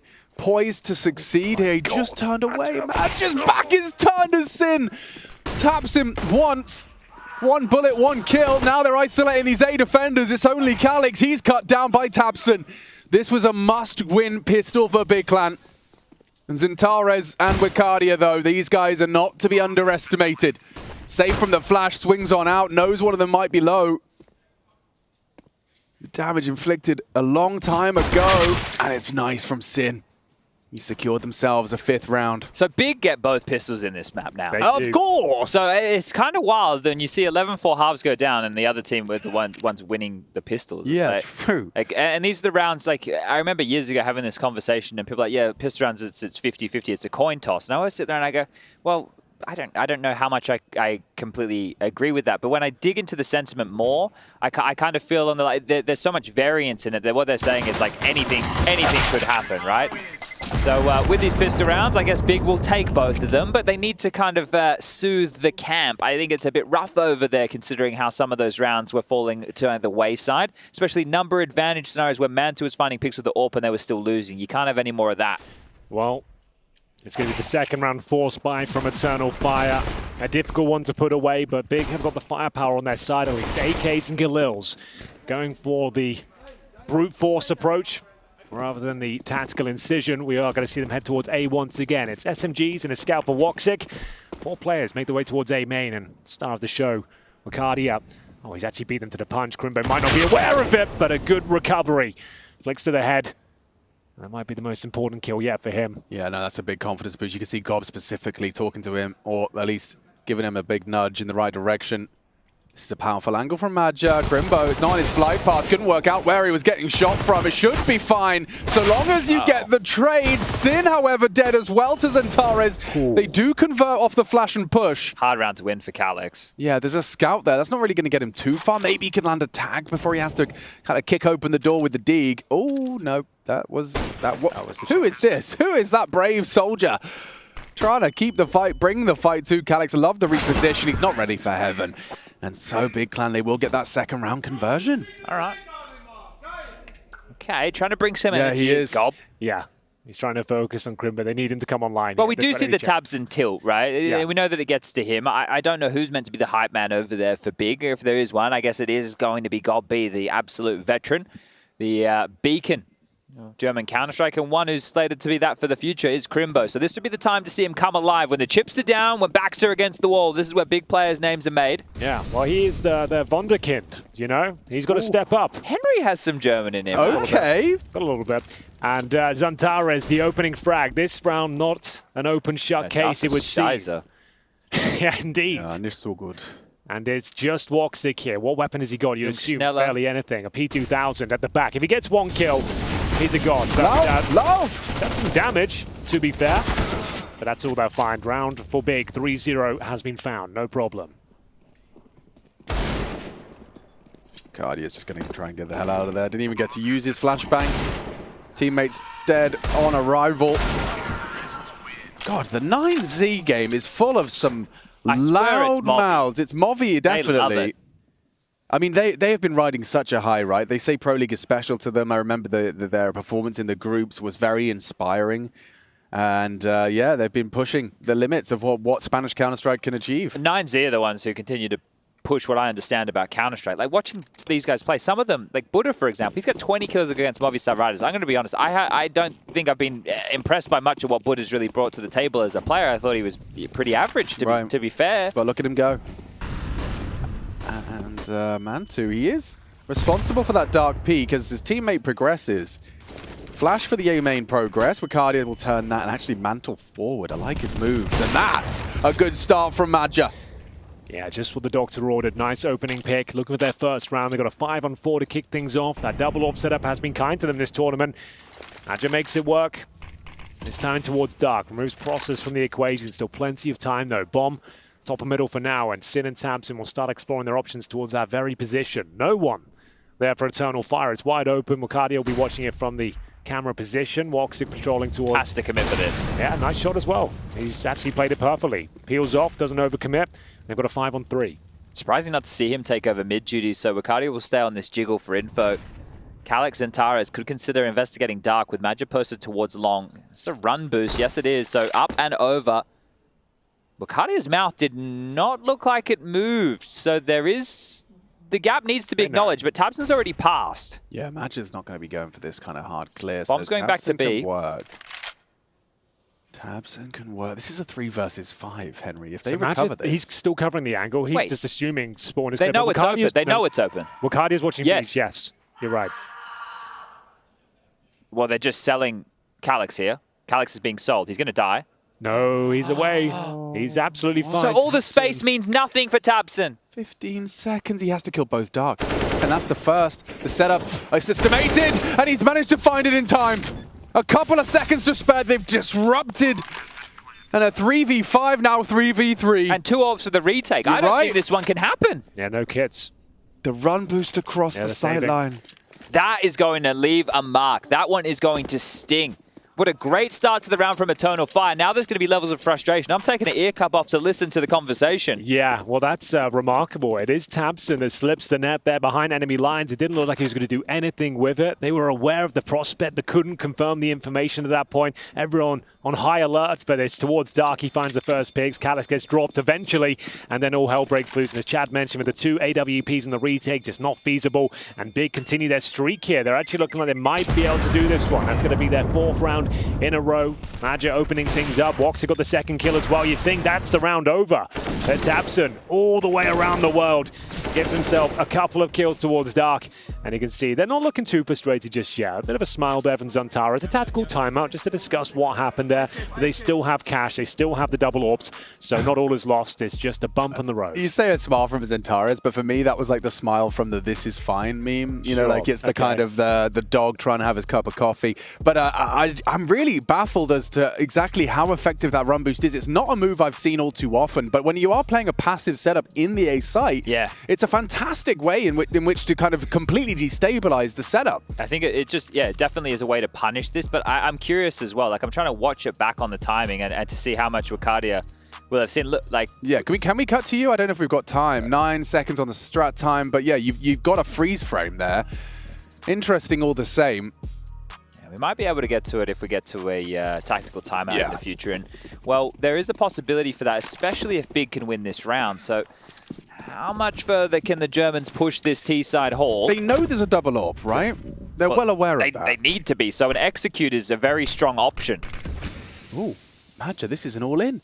Oh, and it's perfect. Catches tabseN rounding the corner. It was smoked, he thought. 2 opening picks back to back there. And that's their lurk smoke that he just used against them. Yeah, it's kind of sick, actually. They're going to push this smoke and just try and have a surprise. Go on. Calyx still got him? Yeah, that's actually the last bullet before he died, like frame for frame. A really big find from Calyx. And Process, he's profited from this. He's got the space. They get the bomb down. Wow, can Big Clan recover this after another Madja opening? After a Madja opening kill. There's lots of powerful post-plant positions here. The pillar, very strong. Platform also great for a couple of jiggles and fights in Dark. So they have, well, at least one of the 3. We'll make it 2 of the 3. Still the double AWP on the retake here, Chad. Zantara's going to have to do the heavy lifting, but he's used to that. Beautiful first shot there. 2 players remain here, but Crimbo not going down without a fight. Mantu, 3 versus 1. Bomb ticking at some pace, but smoked off. The defuse will come in. Surely he has to save this one. Do they have a kip? They do. Imagine. He can still take it down. He can still win. He can still win. He's pulled it off. Mantu through the smoke, 3 versus 1 against all the odds, somehow makes it work. There was a slither of opportunity there through the smoke, through the dark room, and he makes it work. They ran it in through the smoke, right, trying to dissuade him from taking the pot shot. This is mental. Calyx, I thought that was a wild kill, but check out these two. The headshot at Madja is nuts, and then just lining it up through the smoke. Hail Mary attempt, and Tabson can't quite believe his eyes. The celebration from this one, Godby already wants to keep a lid on it, but they're going to keep the winning ways going. Big up to 9. Oh, I got goosebumps from that one. Mantu just does the impossible for Big Clan, just in the twilight of this game as well. You needed it now. I could feel it coming for some reason. He just knew everything he had to do. Perfectly played from Mantu, keeps the dream alive here, and the perfect streak on the T side of their map pick. They are down, but certainly not out. Process, good control towards Dark. There is somewhat of a buy here, not fully invested for Eternal Fire. They have got a few rifles to work with. Zantares, aggressive towards middle, will take down the hero of the previous round. Precisely, and now Bacardi is added 2 to the naughty Liz, just holding a main with a FAMAS no less. Crimbo and Sin disrupted, and the celebrations cut short in the next round. Mantu bunny hopping into middle, meets the only rifle. Then the FAMAS is thrown into the mix from Wicardia. Poor Tabson and Process, who suddenly feel the wind just sucked out of the room.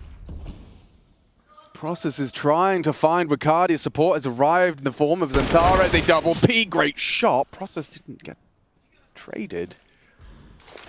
I mean, surely it's just delaying the inevitable. He's a dead man now, and Zantara secures it. So Eternal Fire, they respond immediately. Been a long time between drinks, though, right? That's 4 consecutive rounds here for Big on this, what is it, 5? 5, yeah. So, yeah, they've been able to pick up a decent little run here of their T-Hall. But these rounds have been somewhat close, right? There's been plenty of like 2v1s, 1v1s, and it's going to be a buy for sure. Mantu still has $8,000 for the tactical timeout, the 3rd used by Big here. That's Eternal Fire posting their first CT round. Now, they still have the double orb setup, which has been paying dividends. If you find those opening picks, that hasn't been the reason these rounds have fallen apart for them. But Big need to make some decisions now. They're going to have to drop either a couple of AKs from Mantu, or he goes for the AWP. Yeah, that's the question. They have Mac 10. Well, the clutch was nice on the orb, but is it pivotal to winning the rounds? That's the conversation. He drops 1 AK. He could still AWP. It would be so compromised. I don't think it'd be worth it. Goes for the AK. AK nades is going to give Tabson a little bit more arsenal to work with for his calls. Crimbo can get an AK out with armor and light nades, and Tabson into Galil. So this is the better of the options. This kind of decides a lot. This is a big swing round here, and I've still done it again. This is a massive swing round here. As we get into round number 22. Where are the pineapples?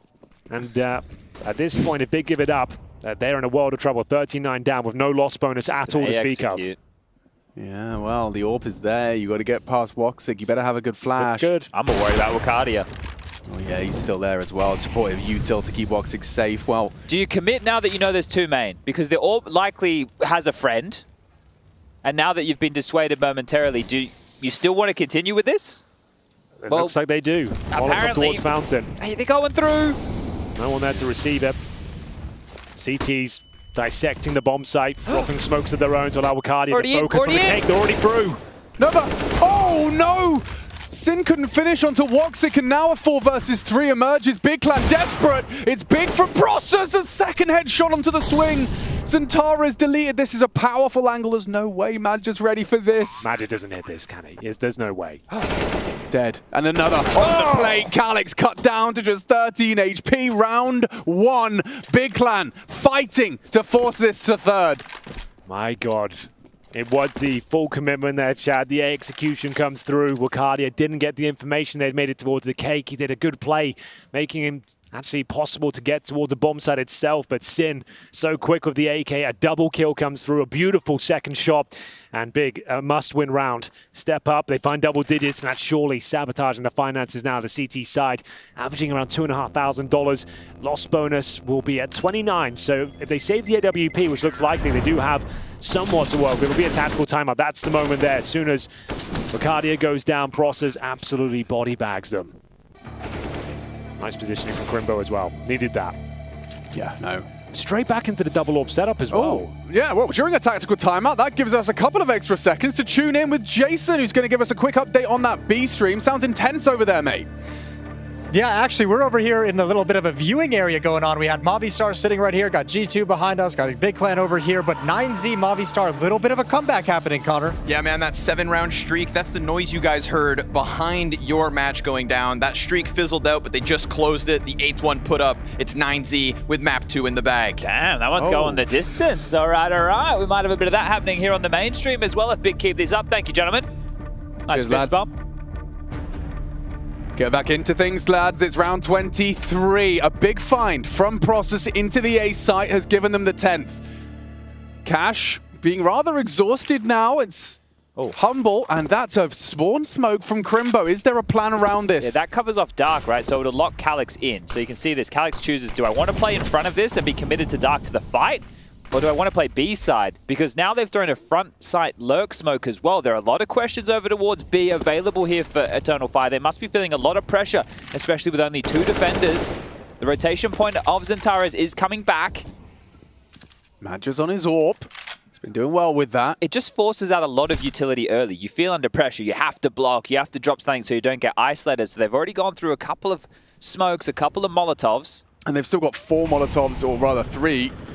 And 2 smoke grenades available to them still. They're going to push B main here. So this is Tabson's chance. Just Crimbo, though. Alone, he'll be falling back. And yeah, you're right. It's going to be Eternal Fire, presumably, going for this push. Calyx, whoa, first bullet from the M4. Eternal Fire, baby. That's 3 in the feed before we see a rebuttal. And Crimbo not in the position to find another. This is just going to be putted in, I think. Yes, Sin, all the time in the world, but no teammates to be seen. This is where it starts to feel a bit limp for Big, doesn't it? Like, I know it's been a great job on the comeback, but whereas their finances are out, it's not a great spot. 0 loss bonus. Yeah. At bottom of the barrel. That's $1,400 per player. If Sin survives with the AK, he gets no extra cash. Bear that in mind. Solid hold here from Calyx. Xantares backing him up as well. Cardia pushing at the perfect time. Crimbo is already tagged, and they know, you can tell that this is the changing point of this game, because they'll have no money. They'll have an AK-47 and drop a Galil to go with it. This is where Eternal Fire can really confirm the 2-0. This is a very important round. I think they have 1 timeout remaining, and Lord knows they need it. So is that going to be the call? Lads, I've got something from 2 rounds ago here on Skybox showing Counter-Strike timing, because it is the round that was lost by Eternal Fire. Now you see, they took the initial engagement over towards A main and the AWP was fired, so Woxic rotates back towards mid. Wukadia uses his smoke to block and try and buy a little time. But guess what? They're going to brave this. Wukadia doesn't expect that, so he's walking back over to Woxic to get his smoke to block in a second time. It all comes down to timing. Now he's caught no man's land. They're already coming in. He drops it defensively. They scale past. He's screaming for help, and he doesn't realize that Sin's already in the site. So Counter-Strike being the timing just for that extra smoke cost them. God, yeah, just those asking for smokes, getting caught in those little windows and pushing, actually, is Calyx. Look at this. He knows he's up against the conservative buy, and so willing to just go for a full caution to the wind push. Now, Crimbo spotted him out. That information flows. A mid-smoke. If he nails that HE, that's going to do a serious amount of damage. Yeah, him and his HEs. That was the only real player with a rifle, never mind Kev. Yeah, good point. It's going to take an absolute miracle to get this round over the line for Big. They've got 5 players towards those mid-double doors. Up against the big man himself, though, the Turkish Terminator, Xantares. Lying in wait, very defensive, allowing them to have middle. It's absolutely fine. Wukadia is here to deal with them towards camera. Waiting for his opportunity to strike. I'm sure he'll get one momentarily, but playing very defensively. You've got to respect him, and Xantares doesn't want to give it the rifle for free. Even an equal trade wouldn't really do here. The flashbang's pretty brutal. He avoids it, and now he can start mowing them down. Served up to him on a silver platter. Woxic hits the drop-down shot once again. 1 round away from series points here. Booking themselves a place in the quarterfinals if they can pick up this series. Against Na'Vi. Wow. They'll probably win as well, Chad. Right? Yeah, probably win. Hey, at this point, why the hell not? Yeah, they are the Grim Reaper knocking on those doors. Astralis, the first of many, and that's just in the playoffs. They got there by Cloud9 and Liquid as well, trampled underneath their boots. And this one from Big, is not an all-in. It's not the full. It's the classic Big conservative approach. With it all on the line, Chad. Well, someone's going to be in charge of the finances, Henry. Some people are frugal, some people spend a lot. It's a budgetary crisis right now. Oh, they're going to have to push the smokes. They need the element of surprise on their side here. The run and gun potential of those Tech 9s can be very impactful, but you need to find your moment. They're in. Calix caught on the reload, gets it done in time. He's even got another in him before he falls. And Zentares combines with Maja to make that 15th a reality. Ladies and gentlemen, boys and girls, Eternal Fire have ignited in Counter-Strike's last few moments and tournaments. And coming into Pro League with a point to prove. 1 round away from a 2-0 Na'Vi, their next challenge. A quarter-final is within just 1 round's touching distance from Eternal Fire. Now we look on the big side of the server. They need 5 perfect rounds here. They've already shown us they can do it on this side, but you know, as the early stages, that's when Eternal Fire were building their resources. They didn't have the double AWP set up. Now looking very comfortable. Wox is getting some confidence as well. Just pushes out through the smoke. No one there to take him down. There's no AWP challenge, of course, so he's got some open runway here for potentially that kill towards the steps, covering Calix as he progresses up. All the meanwhile, though, we've got B main action. There might be a kill from that grenade. Yes, there is. Touchdown from Tabsin. Here we go. And we see the second kill come in as well, but it's not confirmed by any stretch of the imagination. 2 players are very low indeed. Major stepping up, trying to get information. The AWP's still here, still potent, and plenty of the round left to be played. How curious is Magic going to be? With an AWP pushing out main, surely you call it here.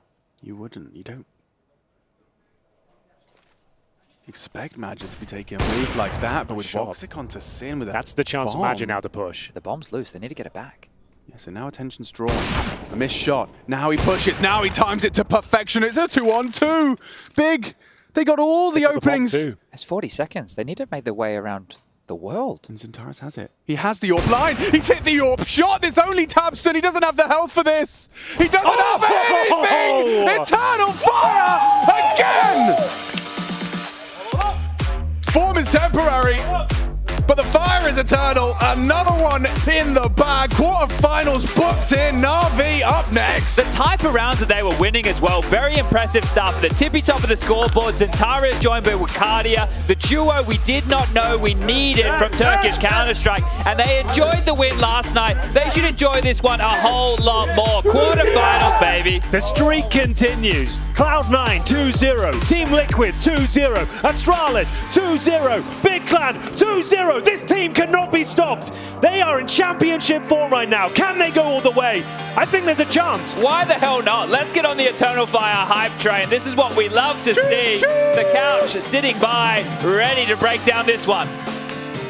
Holy hell, they've only gone and done it again. 2-0 versus Astralis today, 2-0 versus Big Clan perfectly sets them up versus Na'Vi in that quarterfinal.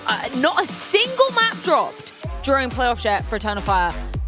That's just incredible. I'm speechless. And the way they're doing it as well, right? Not just pulling comebacks like we saw against Astralis yesterday and today against in the first map against Big. But Big, you know, pulled that one back. They made that interesting. I thought Eternal Fire were going to let go finally, but man, this team cannot be stopped. They cannot drop a map, and they're going into their biggest task yet, Freya. And they're strong. They won 5 out of their last 6, and all 5 wins have been 2-0s. The one loss has been to Virtus Pro, and that was a 2-0 as well. So at least, you know, with Eternal Fire, there's no 3-mappers. There's no 3-mappers, only in 2, because no matter how they're tested, they survive. Here again, a couple of these rounds could have been tilters, as we like to call them, man-2, the 1v3 through smokes with the AWP. It's 8-11 scoreline. You're thinking, damn it. But no, like, they remain calm. Eyes on the prize. I think Major's eye-jilling abilities have to be commended. The T side was beautiful, great calls, great timings being found, finding the weaknesses on the defense.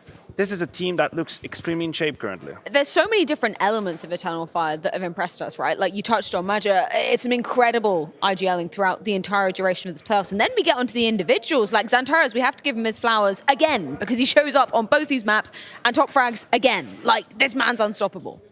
Yeah, he's like been in phenomenal form, and we get a reoccurring face, always on the sofa, man. Thank you guys. Congratulations, 2 maps again. Did you realistically expect to do this one in a 2-0? Today also Vertigo was really close. Like I don't know how we win Vertigo again, but Anubis we feel confident. Anubis is a strong map for us. Yeah, after we win Vertigo, there is a high chance that we win also Anubis. We are feeling very confident on it. So I'm happy about our team and today's performance also. You talk about Vertigo. How hard was the first half for you to live? It looked very complicated for us. We were very impressed how your team got back into it. Individually, also for me, that was very hard. I have my hand; it was very cold, etc. Like first half was really terrible for us. We need to watch it and try to fix because another team will not forgive us when we start like this. So yeah, it was complicated, but in the end, I don't know how we win it, how we manage. Like the last round, it was 2v5, I think. Like incredible one that Calix and Xantares won. So yeah, everything is green light. I don't know, like. Do you think that obviously Xantares going up against his former org? Do you think that gave him a little extra fire in his belly? Like, was he saying anything before the game that he really wanted to take these guys down? I feel today the communication was more stressed. Like, I really feel that we wanted to win a lot, also him. So sometimes it didn't help us, but in the end, yeah, it was an important match for him, obviously, and I think he played pretty good. So what's the limit, man, for the team? I mean, we start off from the Cloud9 game. Oh, yeah, I mean, this is where it's going to end. Then Liquid, then Astralis. Now it's Big 2. Next up is Navi. Navi will be a big test. If I'm not mistaken, but you guys have been doing it and doing it 2-0, and the game plans have looked strong. The players are playing well. Everyone's having their moments. You're looking really good. Yeah, thank you. Thank you very much. Like, I think we are confident. Like, I'm not scared about Navi at all. Like, we're going to play our games, our standards. Let's see, we're going to fight. We're going to fight. You know, what about, you say you're confident, that's great. Is that applied to Wicardia as well? Because he's such a young guy, such an inexperienced guy that compared to someone like yourself or Xantares. Was he nervous at all coming into this event? Has that evaporated? Or has he been confident the entire time? No, at all. He's confident. He's confident. Like, he's not stressing at all. Like, he's really good. I don't know, like, what's happened to him, but he's really good, yeah. Maja, really appreciate your time. We're going to let you go Thank you very off, much. Thank you very much, we'll guys. see you in that game versus tomorrow. Bye, bye, bye. Yeah. Saul. See you later. Man. Just can't stop, can they? Yeah, just can't stop the W. We're just getting daily visits. And you know what's the best news for them? They're playing tomorrow again. Yeah, like they just keep rolling. That quarterfinal, you know, because we have 4 of them, 2 on each day, 2 tomorrow, 2 on Friday. They play tomorrow, and as long as they keep playing every day, I guess they're going to be more than happy. And it's such a great story for Jer. Quickly, I mean, obviously we had to let him go, let it be said, but I wanted to ask him, you know, he's been in and out of the project of this course so many times, like a revolving door. Listen, Jer, we trust you. Oh, actually, no, we don't. We're trying to try with somebody else. Oh, actually, you're back. We need you. And how good it must feel for him right now to peak with this lineup where things make sense. The calls are great. The confidence is here. They trust him. This is just a pleasure to watch. No, I wonder if that's a good question. We might get to ask him still. But I think it might be one of those things where some players think the style or maybe it's a little bit obsolete and they need to be even a little bit extra loose and have some more freedom, because in practice and in online CS, really, that's what you get a lot of the time. Some craziness, and you feel like if you're doing things a little bit more standard, you're easy to read and everyone knows how to play against that nowadays. But then you come to LAN and come to, you know, some high pressure games. Well, you know what's going to come pretty handy then? Having set things, even if it's a default, but sort of knowing and doing things you've done before in practice, because, you know, everyone can say at 5-0 up, oh, I'm going to go for this peak, I'll flash you in here, I'm going to throw this smoke. Well, if it's 13-13 and you have no money left in the bag, that's where everyone's going to be like, what do you want to do? But silence in the team speak. Just, you know, I'll hold the B site from spawn. Just keep it safe, you know. Well, what I find interesting about looking forward for Eternal Fire is we literally just heard it from Azure, right? He said, you know, some other teams might not have been so forgiving in terms of the slow starts, letting them find the momentum and get back into things. Do you guys think Na'Vi will be as forgiving, right?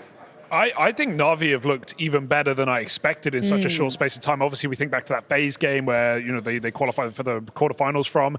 I have surprisingly high expectations of Na'Vi, Yeah. considering maybe they weren't there for me when I saw this roster, but I really like, I think they're looking better. I really liked how Bit was playing as well in the group stages. So I think on a man-to-man level, when you look at the firepower that Na'Vi have, that's something that Eternal Fire haven't actually had to face in the same level, right? We have Astralis with Stare looking really, really quiet. Sure, they play big, but I wouldn't equate big players individually to the same level of Na'Vi. So this is the true test. And I think when you put them head to head in terms of player to player, that's when we really have to see Xantares and Wicardia and Calyx put up even better performances than maybe we've seen so far.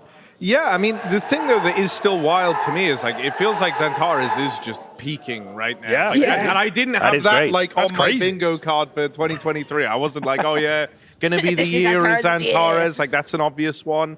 But no, like he's in fantastic form, and it's like even if you go and look at, on like the stats how he kind of compares, even in this game, it's like night and day between him and even the second best player on all metrics as well. When you look at like opening kills in this series and in clutches won, Big like came out ahead in that regard, and they actually ended up losing the series. They had more opening kills and more clutches, which is crazy. That means you're getting some like phenomenal output in the mid round, and quite often for Eternal Fire, doesn't seem to matter if they're a player down or not, as long as you still have some of these hero figures left in the picture, like a Xantares, they seem safe. So yeah, it's. I think the bigger problem is going to be the veto. They won't get Vertigo, you True. know, for Yeah. sure. That's true. Yeah, that's And then Anubis is also, that's where we saw Na'Vi actually be pretty strong in their group stages. And yeah, I think that's where it's going to become a little bit tricky for Eternal Fire. It's a clash of like 2-0 teams as well, teams that have just been like 2-0 wrecking people. So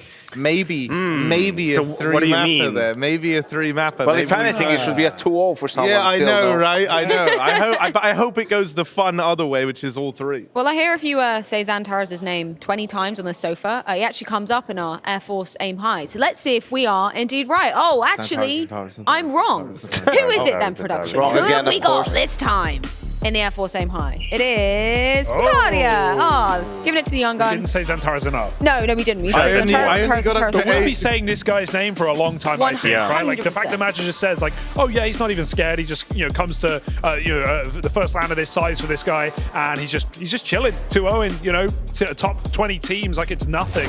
So yeah, we'll be saying this guy's name for a while. I'm glad we are starting these highlights by T entries for him, because I really feel like this is the department in the game where he's had the biggest impact. Yes. On the CT side, a few times he's got a little bit abused, and he's got a couple of positions where mistakes were made, but on the T side, oh my god, whenever you prime him with an entry, a clear pathway, he's got such an ability to clear angles, and you have to see I know that's an anti-eco round, it doesn't really matter to me, mechanically it's so clean, so sharp, I love what I've seen from him.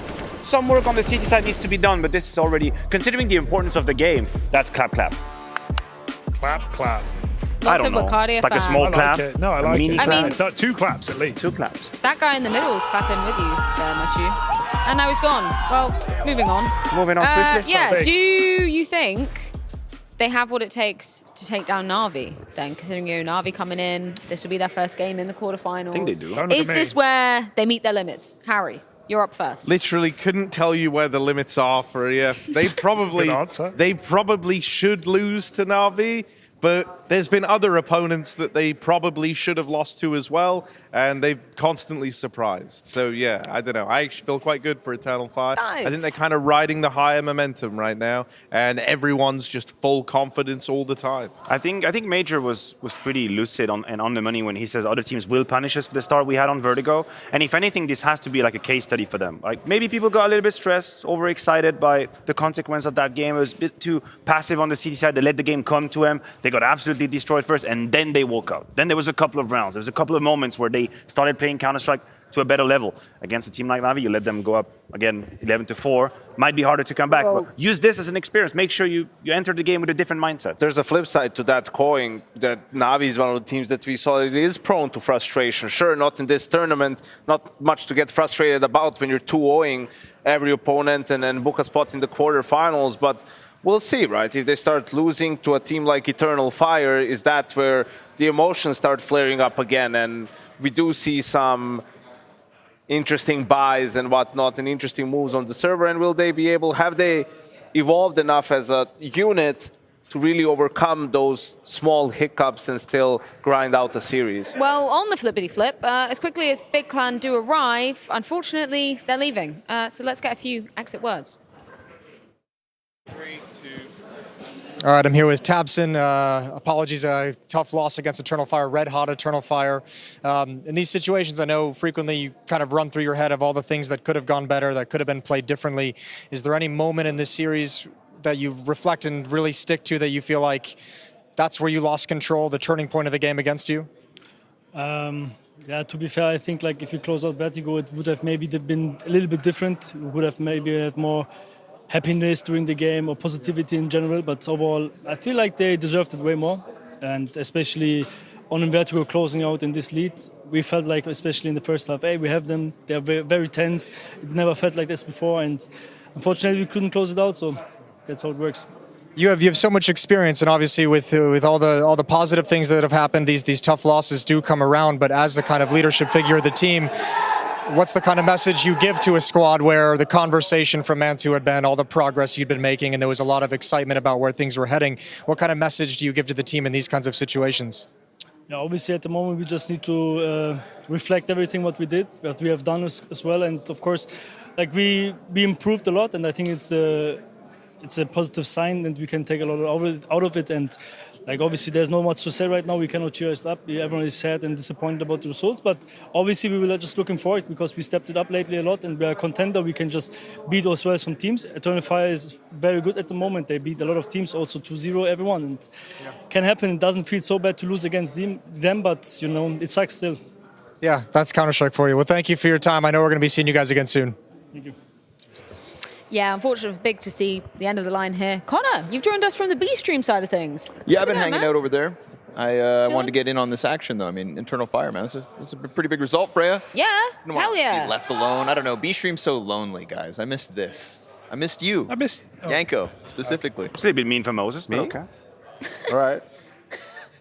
Yanko doesn't give a fuck. I know, I'm sorry, Connor. I'm trying to break through. Absolutely parred off. I'll get there. I'll get there. We've got somebody else we need to bring in, though. Chad, you've got some replay moments from Face It, right? Yeah, look, if people haven't seen this, Face It released the CSGO replay from all of their, well, if you're a user and you have some matches, you can head over to this page right here. You can whack in your username and you can check out some of the statistics to do with your time playing Face It. Let me take a look at some of it. Let's. I was looking at Zinta. Oh, hold up.